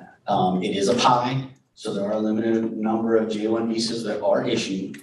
So it's not a, you know, a renewable resource where, oh, we didn't have enough teachers, so now we want to try to look at that, right? So once they're issued, they're issued. But that's, I mean, I'm with you 100%. I'd rather find everybody right here in North Carolina if I could. Well, look, on the other hand, you know, let's just put a, you know, we had a teacher here in Rayford. She's in Scotland County now, and she was a J1. And because we could not renew, we didn't have that, you know, it was just too much money, you know. She went over to Scotland County, and she was one of the best teachers here. I think she was a math teacher. I think she was at Skerlock, if I'm not mistaken. She was from Jamaica. But she went over to Scotland County, and she's doing well. To start the perm. Huh? To start the perm process. To start the perm process in Scotland. Yeah. I mean, we've had success as Hope County Schools. I think, you know, Dr. Register probably speaking to the math department at Hope County High School and the great scores they've had. That's a majority of VIF teachers. Yeah. Who do a fantastic job. So, you know, 100% with you. Our first stop is regionally, North Carolina, in the United States. This just happens to be another option if you so choose. Just add on. Dr. Register, didn't we have a couple of teachers that won some kind of national? Yeah, well, that were. You're talking about the math teachers, and they were part of the program, and they're getting ready to go back. They were in the top 5 to 10% in the state with their growth. So the state of North Carolina, DPI, they came down to visit, to see what we're doing and what were those teachers doing to support our students. So they had part of the highest growth. So we can't keep them? We can't keep them because we can't afford to do that piece. Madam Chair. Yes, sir. Mr. Carter, so these people, these teachers coming in from these other nations, they're not teaching just any type of topic, right? Can you elaborate more? What type of topics are they going to be teaching? Are they going to be teaching math? What are they going to be teaching? Well, some of them are. Some of them are specialized. So when the principals are given, so what happens is the principals, each organization will send basically a roster to the principals. It'll tell you what their area of specialty is. It'll tell you, this is a math person, this is a science person, this is, whatever it might be. So then the principals conduct the interviews with them online like they would do with anyone else, We live in a day and age of technology, so whether I'm interviewing someone in Pennsylvania or in Ghana, I can still Zoom with them and have an interview. So there are some specialties that come this way. We also have some, I would say, more general educators too. There's some whose specialty is general education. So they'll say, I want to teach at elementary school, I want to teach literacy, whatever it might be. I think a lot of our very successful teachers have been those specialized teachers for mathematics, for science, in the past, but it really depends on the fit of the individual at the school, and the program of the school. And you did say the last time we approached this, that we already are in contract with another company. It just adds more to trying to get more teachers. This just adds the possibility. Right, it's not that we're gonna get some, but it's J1 possible. This is just another avenue that we can potentially grow our teachers. Just a side note, Madam Chair, I just view this My Future NC video that happened a few days ago, and we're in crisis right now. Teachers, we're in crisis right now, and I see this as another possibility to try to get. And it's my understanding that we're not mysteriously coming out with $17,000 from someone that's going to hurt us. It's already there for the possible teachers that we may have. It sounds to me like we benefit also because we're not paying for benefits, right? So I see this as a plus. If potentially, if it doesn't work out, we can always void the contract. We don't lose nothing. So on the other company, if I'm not mistaken, it was pretty much the same amount that we're having to pay. The other companies in the past, and those contracts were signed, I believe, 2 years ago. The other companies in the past, they had a graduated system. So the first year it was, a certain amount, and then the longer they were here, it went down a little bit, maybe like $250, $300, something like that. Those contracts were entered into 2 years ago. The new version of those contracts that the companies are starting to see have all moved to the constant charge across 5 years. But my point is that we are currently in a contract with another company besides this one. Yeah. And my question is, how much are we paying that company per teacher? Is it the same amount? No, it's actually less because it's on a contract that was 2 years ago. So it was graduated. So like a teacher might come in at 16,000, then the following year might be 15,500, and then it goes down until. So how much is it now? It would depend on which teacher in which spot and what year they're in. So like he asked, can the contract be, voided? Can it be stopped? There is, on there, it says on there, There's a termination provision in the Yeah, contract, termination. to terminate that contract. Yeah. and if we don't find anyone or hire anyone or sponsor a visa, You also have the ability to dismiss a teacher that you bring in if they're not performing, so that's still an avenue as well. So you still have that ability as a board. So, Madam Chair, Mr. O'Connor, just to be sure of this, I'm looking at that, the global pricing 2020, 2022, 2023.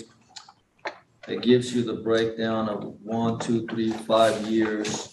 So if I'm reading this correctly, we bring in a teacher from another nation here. If we want to keep this teacher for 5 years, each year we will be paying 17,500. Okay. And okay.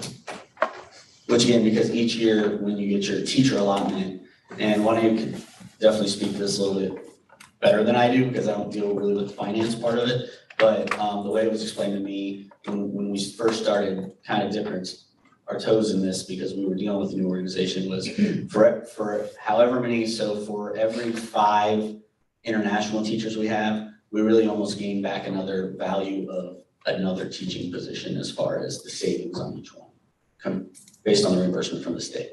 So one contract is a graduating assistant, meaning it goes down the longer the years we keep them, but we don't keep 5 years anyway. But this contract is 17, 15. All of the contracts now will be all of them? straight. Oh, I thought you Well, said we haven't entered into a new contract with the other organizations. Oh. So their contracts are still the initial contracts that you all had a year or 2 ago. It saddens me on one end that we keep the teachers for 5 years and then and they're doing really, really well. And so then they reach out to you because they wanna stay. They might wanna be permanent, and then, and I understand what the contract says. I understand what, the other, go ahead. Madam Chair, it's actually, the contract says that because that's just federal immigration law. We're not permitted to sponsor. So that's part of the agreement. I mean, there are mechanisms which we could take those routes, but it's very complicated. It's very complicated and it's expensive. And it's very I expensive. understand that, but Scotland County does it. So I understand what you're saying. My issue is emotional. I just feel like, when they get here and they expect to go back in 2 years and then they get an extension and then when that is over, we still want to sort of stay, and because we're not in that program or we don't, just don't pay that money, then we have to send them back. And what I would say is you can sponsor an individual who's not in this program. So Scotland wouldn't have been able to sponsor that teacher had they been employed under a J1 visa for Scotland County. They were able to sponsor that person because it was coming from another county. And once that H1 visa came through for that. It wasn't an H1, it was a J1. Initially, it would have been J1. And then when they sponsored it, it became an H1 before it became a permanent. Right, so it would have been a J1 here and then another county. So if there is another candidate, another individual who's on a J1 in another district, there's not a prohibition on you sponsoring some other employee. And so someone on a current J1 visa for an H1B. The difficulty is that once that H1B visa is granted, that individual can move to anywhere in the country to work. They're not tied to that district. Unless you have a contract, like a sidebar contract with them, From a legal perspective, people are allowed to quit and they're allowed to move and they're allowed to work for whomever. So, yeah, but it is complicated. Yeah. Madam Chair. Mr. O'Connor, just to be clear here, for my own sake here, do we or do we not have a current contract with another company? It was not clear to me. So we do not have a updated contract with a company that visas that we currently have issued to us would have fallen under. So when these individuals came, there was a contract in place because keep in mind, most of these individuals came 3, 4, 5 years ago for EPI. So they came in under that contract that the board had. That contract needs to be renewed, is what he's saying. That contract is going to be coming back to you at another meeting for renewal, and we're currently negotiating the terms of that contract with EPI on your behalf. Right. And under that contract, it'll be a fixed rate as opposed to the graduated rate. But we don't have anyone under that contract, just like we don't have anyone under this contract. So my understanding is that we are gonna have multiple companies, not just this one here. If the board chooses to go with them, yes, you can have multiple. Well, at least 2, because we're thinking about renewing or the other contract, the older contract, which the teachers that are here now are under, right? If we have any problems. Right, but we're already contracted for those teachers. That has gone when they came, right? So if the board chooses that you no longer want to have J1 visa sponsorship in the district, then that's what it is. We don't do another contract, right? So that is, that's your decision as the Board of Education. Madam Chair, so just maybe you discussed this, you told us this the last time, but if we're going to be, or are we in negotiation at this point with another company that we've had a contract with before? What are the benefits of having this company versus, because I think you said it. Why do we want this addition to the potential other company that eventually the contract is gonna come to us again? What are the benefits of this company? So we're only gonna be issued a certain amount of J1 visas. So what happens is, for example, this summer, that was my first experience with it in human resources, because I never had been through a cycle with this until this summer. What happens is, at a point, we'll have, let's say, a couple principals hire 3 people, right? And another principal is, wants to hire another person. Met with them, interviewed them. We get with EPI, who's their sponsor company, and we say, okay, we want to move on Mrs. So-and-so for Scurlock Elementary School. EPI would say, I'm sorry, we've issued all of our J1 visas for this time. Adding another company gives us another outlet to J1 visas for our district. Because these larger companies like EPI service a large area from, Tennessee, they go all over the Midwest. So once they've issued their quota of J1 visas, there's no more J1 visas. Well, how long is this contract? Just a year. Just 1 year. Yeah. And it would be for this hiring cycle. Madam Chair. Are you asking for a motion? No, not at this minute. What I think, or what I recommend is that we should try the best way possible to recruit here in the States. If we have this 17.5 available, maybe we should use that to split it up or something to use as a sign-on bonus or something. But we need to do something here in the States if we have people that's graduating from college, ECU, like you say, you want a UNCP or Neville State or wherever. I think that we should try here first. I already have one contract in place that she said is in negotiation. I don't think we need all of them right now, not one. So I think we should take this money and try to find someone here. Like Keisha said earlier, people may come to Hope County if we attract them to come, qualified teachers. But that's my recommendation. So if there's no other discussion, we can. Madam Chair. Just sitting here listening to everybody, it just took me back to reflecting on working with some of these teachers. They are awesome teachers. They work extra hard. They work harder than we do. They're thankful for the opportunity to come here. And when they do kind of end, it is kind of emotional. I can personally speak. They are awesome. Those kids learn. But the part that bothers me is we're gonna start this cycle over again when their time is up. So we're still spending money.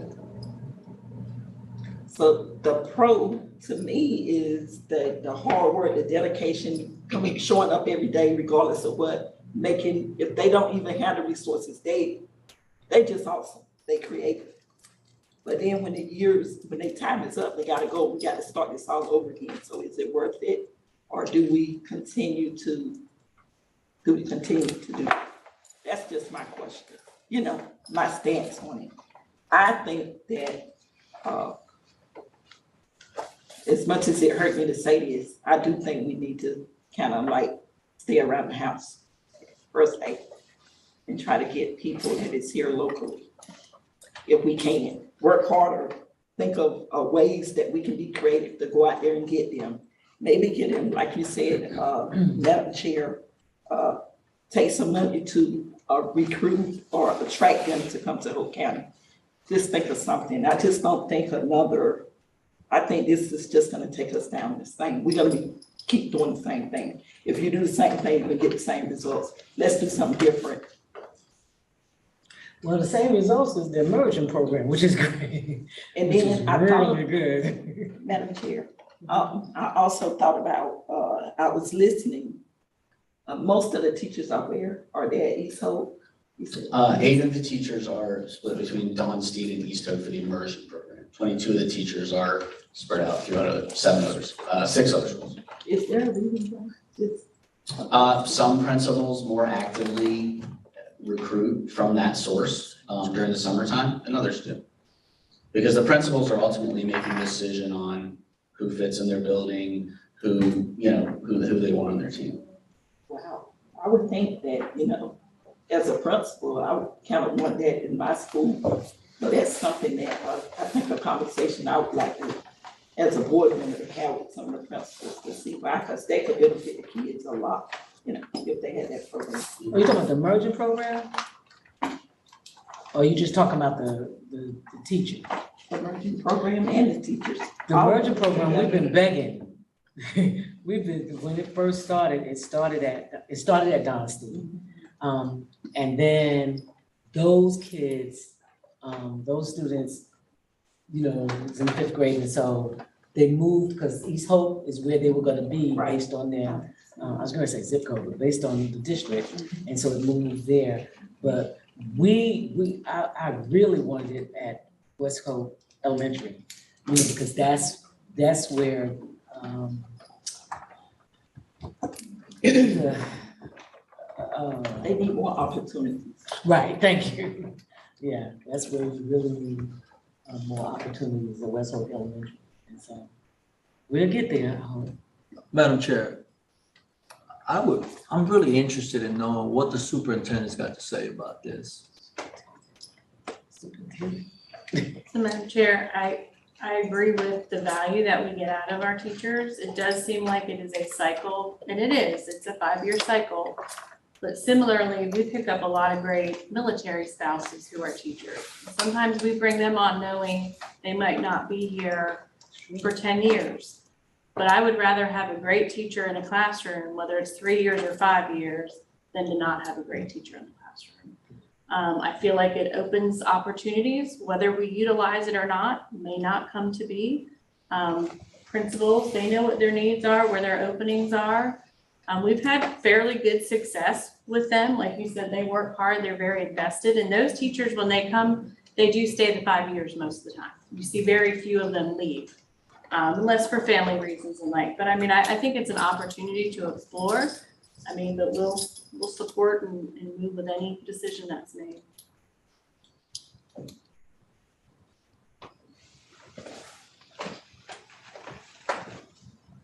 Any more discussion, questions? Thank you for the presentation.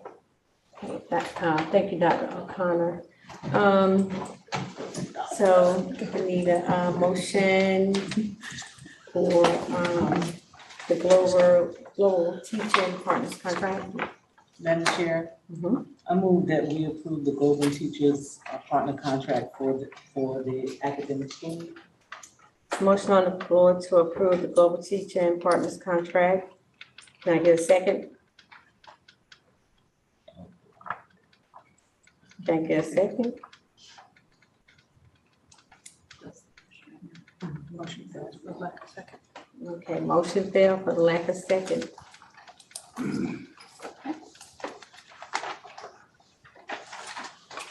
So we are on to our last action item, which is the bus driver retention bonus, and we're going to ask Ms. Dr. Hunt to please share some options.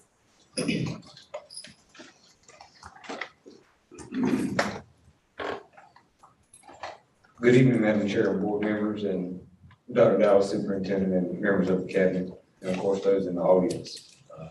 Tonight, we would like to present 2 monetary bonus options that will be applicable to all regular bus monitors and regular yellow bus drivers. The purpose of this bonus is to show appreciation to these staff members for their hard work, dedication, and long hours that have been completed on a daily basis.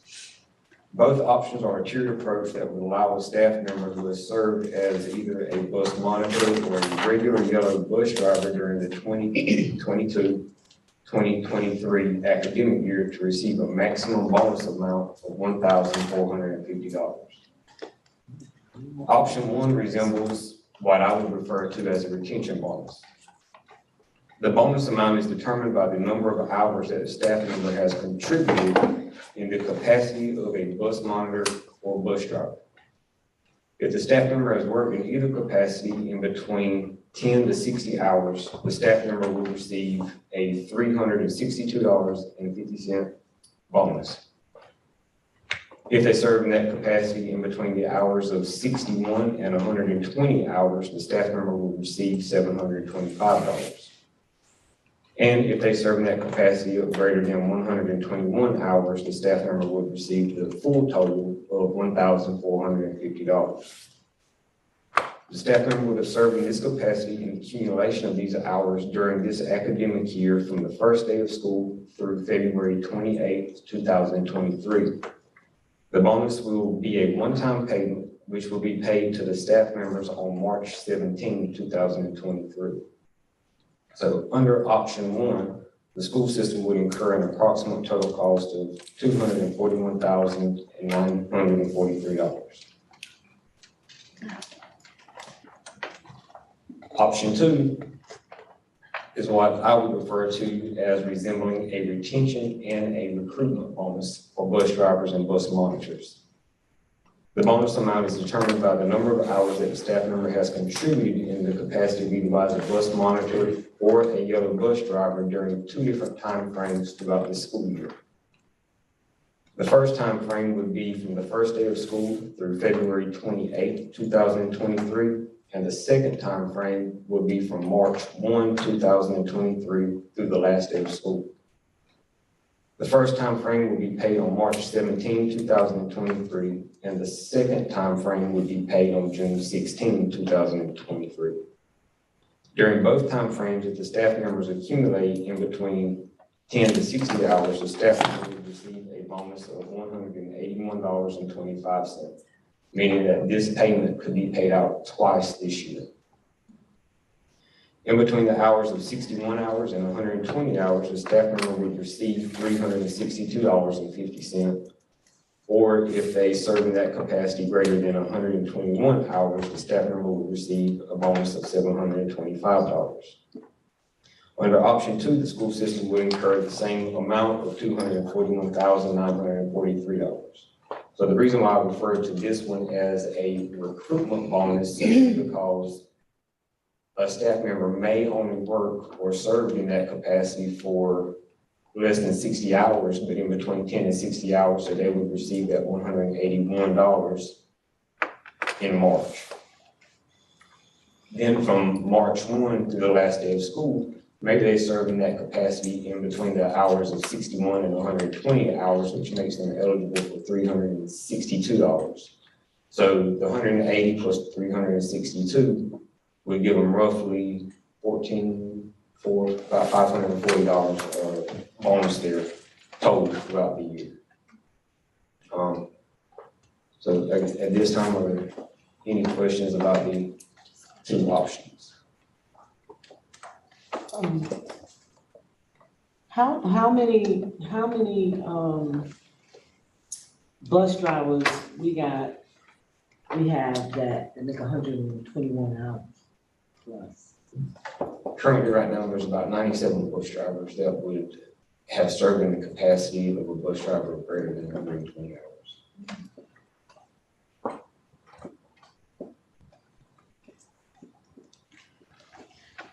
Did you say questions just about this? Yes, ma'am, option 1 or option 2?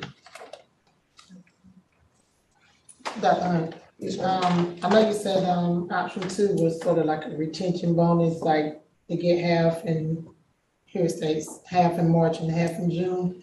I really like the option 1 better, just my view of it, because, people can hop on now, you know, but at the end of the day, if you look at option 2, you still have some people that would want to drive during that time to help out, but then after they get that second portion, because they probably wouldn't get the first one, then we're back at square one again. The people that came on the tail end probably wouldn't drive no more because they don't want to do it no more.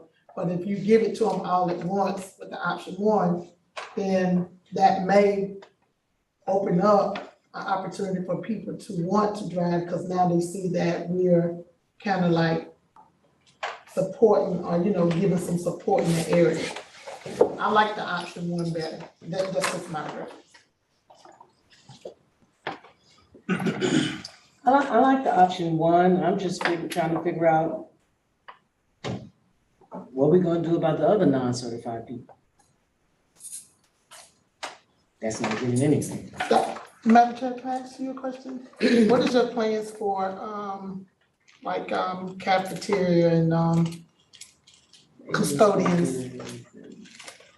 Madam Chair, can you tell us if you have a plan for the cafeteria workers and the custodians? If, at some point in time? All of the nine. Yeah, all nine. Who? All the nine, certified. Okay, what's the non-certified? Cafeteria, custodians. TAs actually falls in that category. Captains and custodians. But you do have Office staff, what do you say, custodians, maintenance? Your mechanics is bus garage. Yeah, the mechanics at bus garage. Okay, well, right now, we're trying to do this right here for the bus drivers. So we need to take care of this situation first. So just like we took the time out to find out how to take care of the bus drivers and the monitors, then we'll do the same for them. So let us take care of this situation first. So when that comes up, maybe in the work meeting, we can discuss that. Okay, thank you, Madam Chair. Yes, ma'am. Any more questions? Okay, so we need a motion for option one. Madam Chair, I make a motion to pass option one. It's a motion on the floor for the bus drivers and monitors to get the one-time bonus, option one. Can I get a second? Second. All in favor say aye. Aye. Any opposed?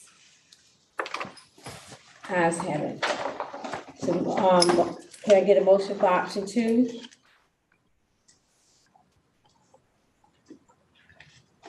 It's not voting, it's fine. It is, yeah. So, they don't have to vote on it? No. All in favor was that? Okay, all right. So, thank you, Dr. Chair. Thank you. Madam Chair, members, that's all we have for action items this evening.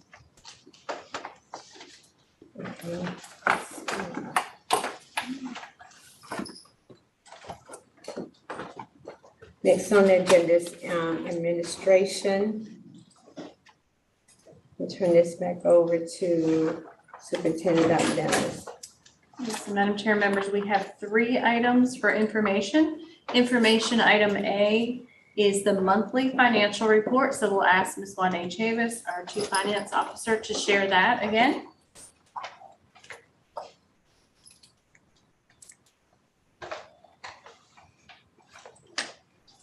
Evening again.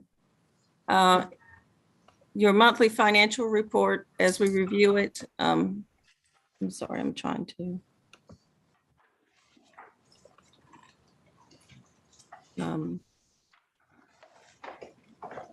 If you can see your information. Can't see.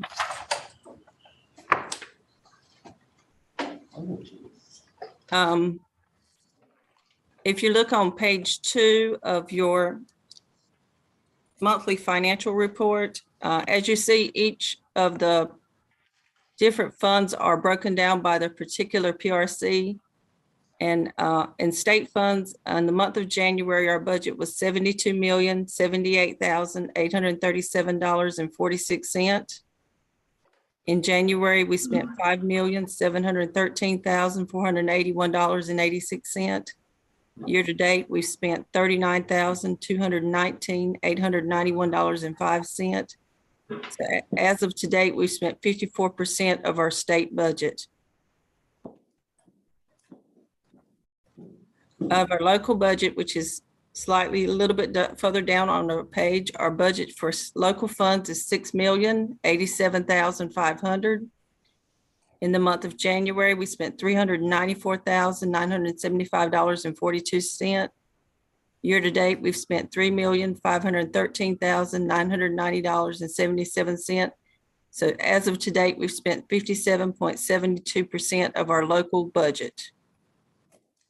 On page 3, it shows our federal budget. I'm sorry, page 4. Actually, the total's on page 5. I'm sorry. I'm trying to pull this up from my room here. Our total federal budget is $80,219,000. I'm sorry, I'm looking at capital outlay. Our federal budget is $26,208,277.08. In the month of January, we spent $2,926,854.65. Year-to-date, we've spent $8,939,414. We've spent 34% of our federal budget to date. Our capital outlay budget is $79 million, which includes our budget for, or $80,219,000, which includes our budget for the high school project. We've spent $1,133,285. So we've spent 3% of our capital outlay budget. Child nutrition, our total is on page 6. We got a budget of $6,200,000. In the month of January, we spent $293,581. Year-to-date, we spent $2,226,538.90. We spent 35.91% of our child nutrition budget.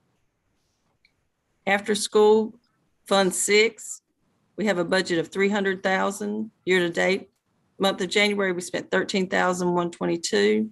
Year-to-date, we spent $77,540. Was 25% of our we spent 25% of our budget. Fund 8, our total is on page 8. We have a total budget of $8,986,426.54. In the month of January, we spent $465,528.49. Year-to-date, we've spent $2,821,610.36. We've spent 31% of our Fund 8 budget. Total budget is $200,080,041. Month of January, we spent $10,940,828.86. Year-to-date, we spent $59,358,413. We spent 29.67% of our total operating budget for this school year. Any questions on our month-to-date report? What was the school project balance again? The project? We spent in the month of January, let me get to the page, I'm sorry. In the month of January, we spent, on the project, we spent $1,092,087,587 in the month of January. Total, we've spent $1,649,880.50. We currently have 2 invoices that we're waiting on funds from the county so we can make those payments, which would get us up to the 1.9 that was in conversation at the work session. Okay, yeah, that's what I thought it was. Yeah. So why is that not on this, what you're saying now? We haven't actually wrote the check yet. So why did you give us that report at the work session? All the information I received, you wanted all invoices that were due, that we had paid and that were due. What I asked for was current. That invoice would take us through the end of the month of January. But we haven't received the funds from the county yet to make that payment. Okay, maybe your understanding of current and mine is different, but I asked for current. Thank you. You're welcome. Anyone else have questions? So no other questions. Our next information item are the 2023-2024 calendars for traditional and for the early college.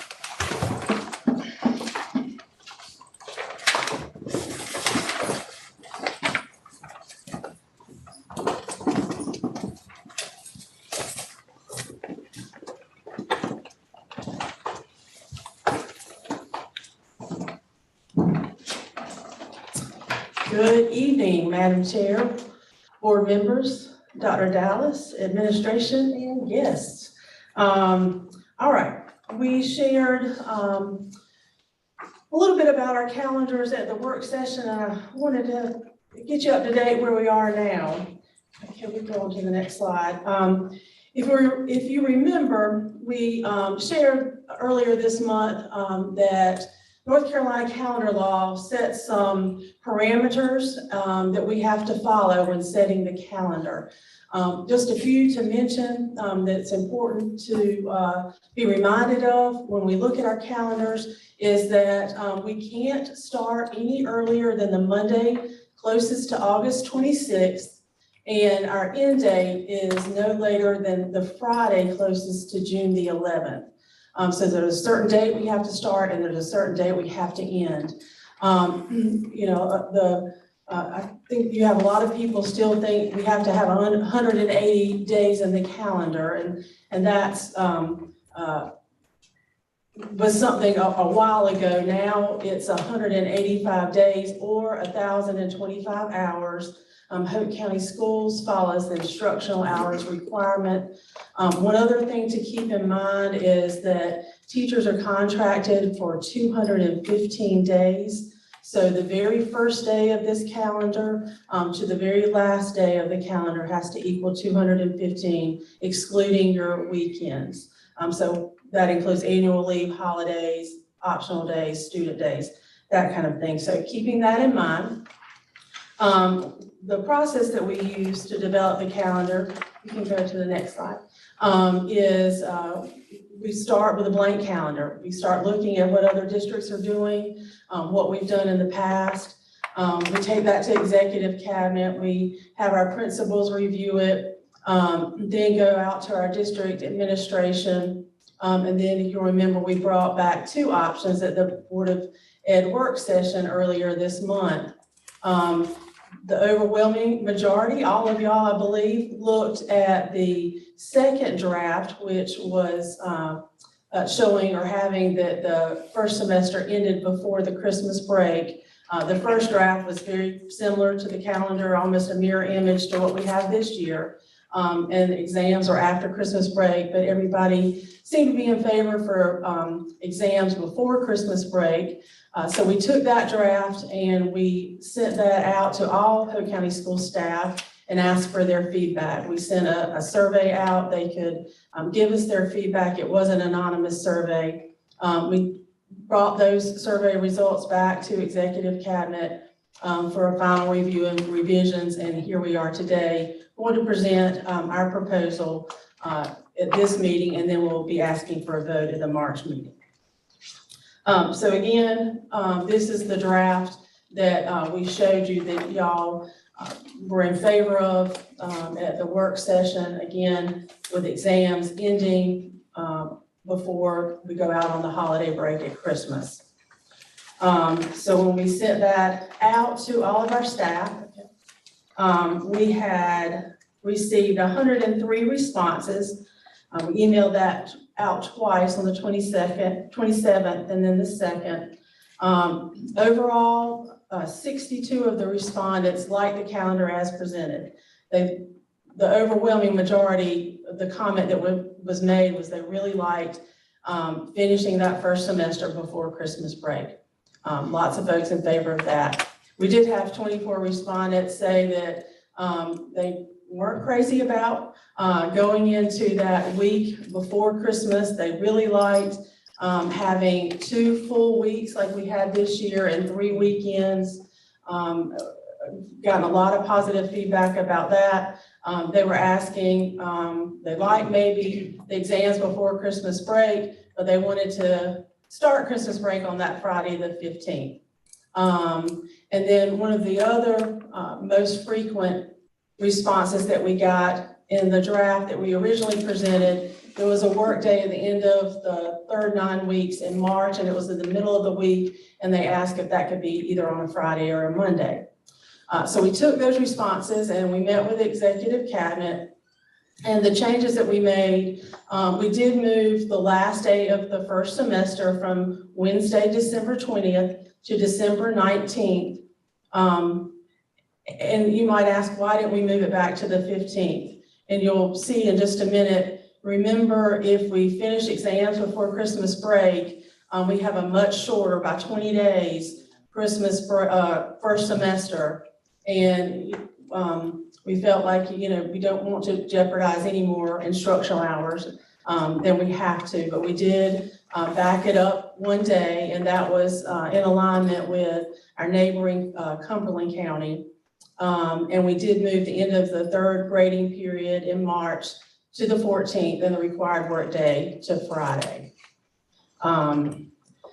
So here is a calendar, the traditional calendar that we've revised and we'd like to present to you. You should also have, because this is so tiny, have a printed copy at your seat so you can see that better. You see that we moved back the end of the first semester is a half day on the 19th, and we still will finish the first semester before Christmas break, and we did move that work day and end the semester in March. Just to kind of give you an overview, go to the next slide, of how this looks. We do have the 215 days for our teachers. There's 170 student days, 11 required days, 12 optional. We have 12 holidays, including the 4th, our 10 annual leave days, and that gives us 1,105 instructional hours for students. And again, we have to have at least 1,025, so we exceed the instructional hour minimum. But you'll see how this works out when you do have your exams before Christmas break. Your first quarter is 37 days, second quarter 38, your first semester is 75. So your second semester, you're gonna have a 49 and 46 split with 95 days in your second semester. So again, because of the parameters of when we have to start and when we have to end, in order to do this, you're gonna have an unbalanced semester calendar. So do I have any questions before we move on to the Sandhook calendar?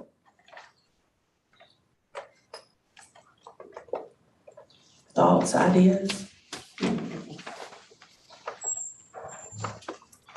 Okay, if no questions, so then what you want to do is you want to have your traditional calendar somewhat in place, and then we go and we meet with the folks over at Sandhook.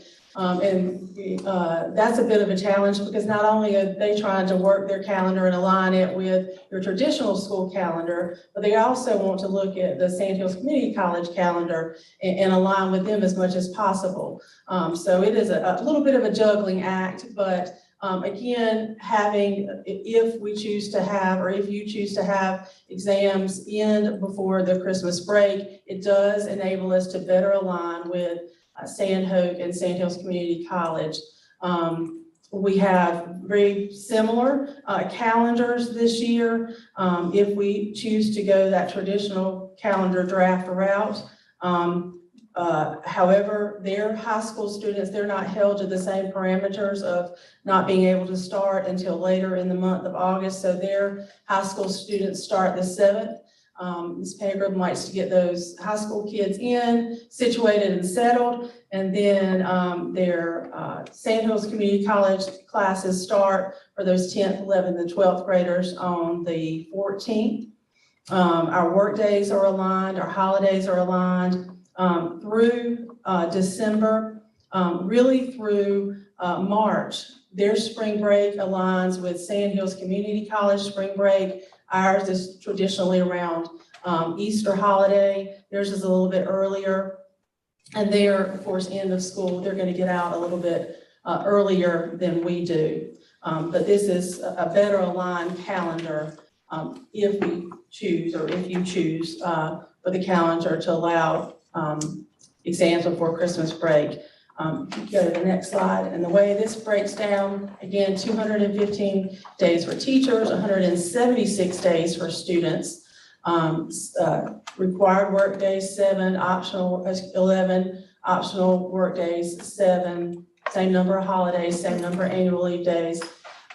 They have quite a few more instructional hours for their students. Again, they have more days, and theirs is a little bit more balanced quarter and semester schedule. Again, it's helpful that they can start a little earlier than a traditional calendar can. So those are the two calendars, drafts that we have. If you have to answer any questions, again, what we'd like to do is present this as information tonight, and then we would bring it back at the March meeting for your approval. So Meredith, we don't have a use for, what they used to call, sometimes students used to have to come to school on Saturday because of weather. Implement days. Because we can do online. Is that it? You are allowed 5 remote instructional days. You don't have to, remember that one year you had to put them on the calendar, but you can, say we have, so we have ice or snow or something here at the end of the month, and we could use remote days for that. But, if we have something extended, like heaven forbid, Hurricane Florence, like we did a couple of years ago, and, could be out for more than those 5 days, that's when you could either go into your banked time, or, again, I think overwhelmingly your teachers or administrators will tell you, Saturday makeup days are not very effective because you don't have very good attendance, and it's generally a half day type of schedule. So I think most districts will try to avoid that if at all possible. That's good to know. And again, there's no perfect calendar. Some are going to be happy with some things, some are going to be not happy with others. I say this every year, advocate for district control of calendars and not have to be bound by this legislation, because it does create issues like an unbalanced semester for our traditional students. Any questions, thoughts, ideas? All right, well, thank you very much. I appreciate your time. So our last information item is just a review of 3 policies that we decided at our work session that we would take back as information items. So we'll have Dr. Owens, Dr. Register, and myself share those policies.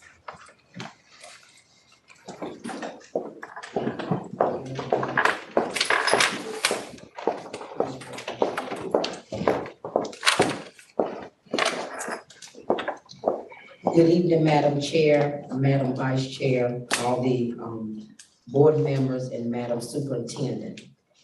I will just briefly go over the revisions that was mentioned at our work session when it came to our graduation requirements. The revisions that were made are in red. We did add the word Hope County Schools just to make sure that we when we say high school, we're particularly talking about our school district. We wanted to highlight 28 because 28 is a Hope County requirement. Most of the other counties also require 28 credits for graduation, but not necessarily all of them. And then the graduation project is specific to Hope County. So we put that in red to add that. If you flip to page 2, and then you will see this throughout on the On the right column in the table, the local requirements is in red. Polk County requires 6 additional electives. So you will see 22, which is the state requirement. And then I wanted to add, or you all we discussed to add the 6. So then it will be evident that there are 28 altogether. So if you flip to the page 3, and then just to put in a footnote at the end of the table to mention 28 credits. That is, Hope County requires 28 credits at the completion of a graduation project in order to be considered for graduation. And then I wanted to outline that the state requires 22 credits and Hope County requires an additional 6 elective credits. And you will see that throughout this document. So even on page 3, it's the same wording. I'm gonna continue to flip to page 4 and 5. I want us to stop on page 5, please.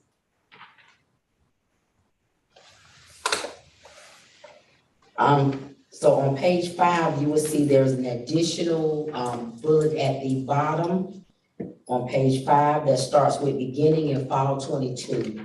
Because the box that's referenced in number 3 on page 4, this says future ready core of study credits required for students entering 9th grade for the first time in 2021, 2022, and thereafter. So when we look at this table, a requirement that the state of North Carolina just put in was that beginning in the fall of 2022, that students entering grade 6 and sequentially entering grade 9 for the first time in 2025-26 shall have at least one arts education course in grades 6 through 12. And then it goes on to outline to talk about that art education elective. So it will actually start with our 6th graders this school year, moving forward. So I added that piece. If you flip to page 6, now we're starting with the occupational course of study. We still require 6 additional, so it's the same wording all the way through. If you stop on page 8, this table is for our 9th graders for the 2021-2022 school year and thereafter. So you will see an extra bullet or an extra footnote that deals with that arts education requirement from the state that was just instituted. And so those were all the changes that we discussed. We just wanted to highlight just to ensure that students know the difference between the state, which is 22, and then Hope County offers additional, we require additional 6 electives. Are there any questions? So what we can do after each policy is make a decision later whether you want to take these back to the work session to look at again, or whether you want to move them to action at the March meeting. Then it's whether you're not able to see it right now. Okay. So the next policy is 4130. And this one was the discretionary admission. And this one, we actually reverted back to our original policy based on some recommendations and actually how we operate. So this one in the yellow, we took some language from the newer policy, but if you scroll down, we kept most of our current policy in place. A couple additions that we had talked about at the work session was one, making sure that our teachers or employees who come to Hope County to work is just making sure that it's very explicit that they might live in Cumberland, they might choose to work in Hope, but their children can come with them, right? That would be something that we would want to offer. So that is not from the North Carolina School Board. That is language that I pulled after reviewing some other policies. So this might be one we want to look at again at the work session to see if that's something we want to keep there.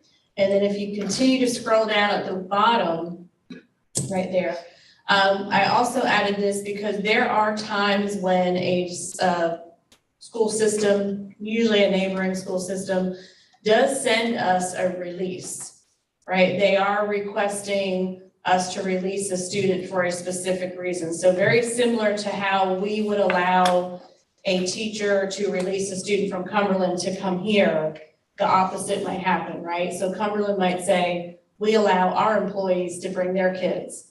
And so is the agreement that I would release them, right? So that gives us the opportunity to work with our neighboring districts who do release based on employee status. So I've added that in as well. But once again, because of the changes and they're kind of outside of the scope of what the North Carolina School Board had, this one I would recommend we come back probably as information at a work session just to look at it again. Okay, so those were the updates for that. And then the last one is Dr. Owens. Policy 6140, student wellness. The highlights for this one, let's go to page 2, nutrition. In the policy itself, we're given the opportunity to add additional goals to the student wellness policy. And so by way of our School Health Advisory Council, these were the recommendation under nutrition that we would add a goal, and that goal is student nutrition promotion will include participatory activities such as contests, surveys, promotion, voting for school meal recipe names, cafeteria design, or deco challenges, decor challenges, farm visits, and experiencing working in school garden.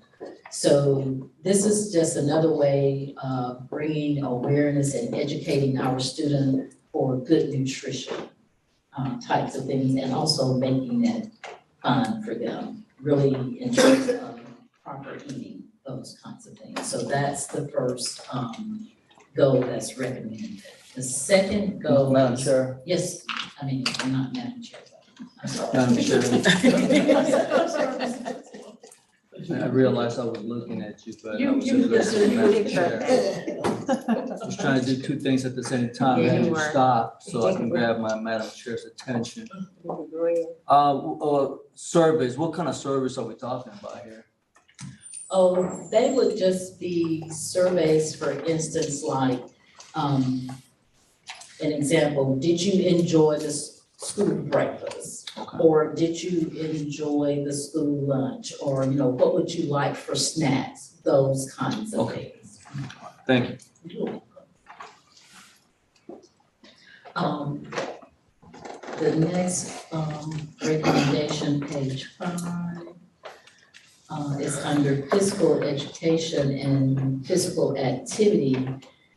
And this is a recommendation in terms of middle and high schools will provide extracurricular activities that enable students to select from various sports and other fitness, health-related activities.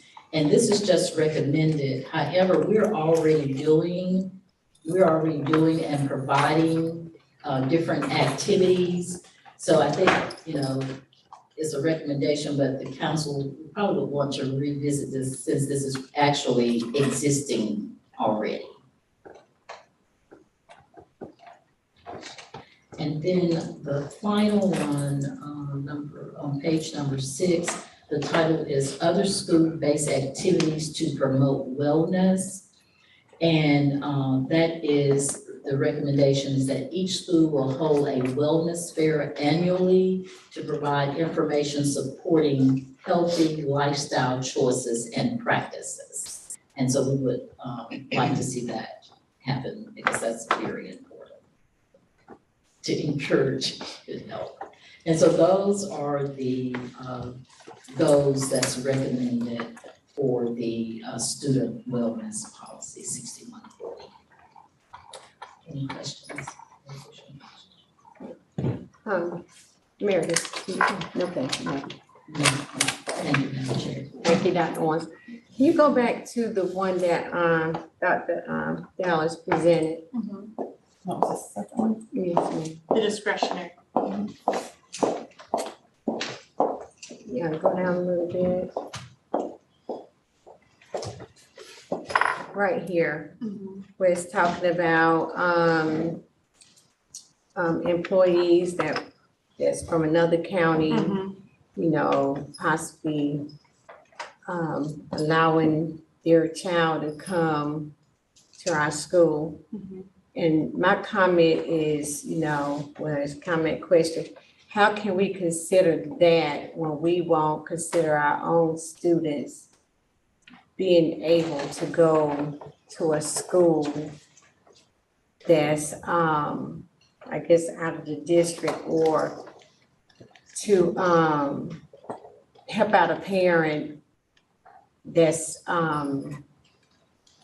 not able to pick their child up or able to be there when that parent or that the bus is coming to pick them up.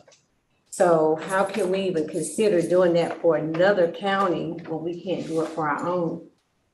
So what this is really speaking to is a teacher or an employee that's coming to work for us, right? Like you said, they don't live in the district, but we do have them come in. So I think what you're speaking to is perhaps a student that's been here, maybe they move out of district.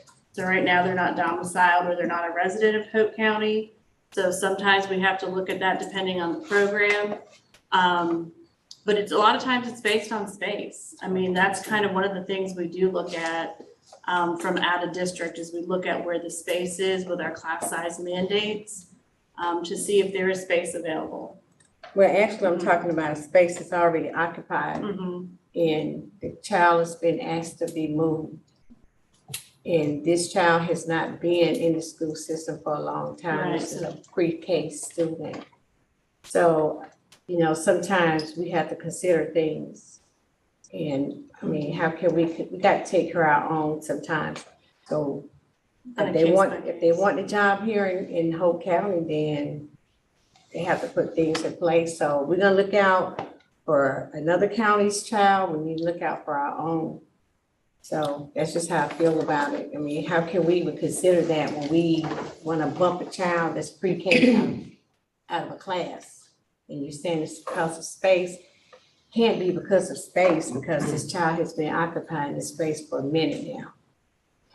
So you're speaking about a specific situation that we'll follow up with. I know, but yeah, I know which situation. Yes, ma'am. So, I mean, that's just something we need to consider. Right. Understood. That's it. Thank you, Mary.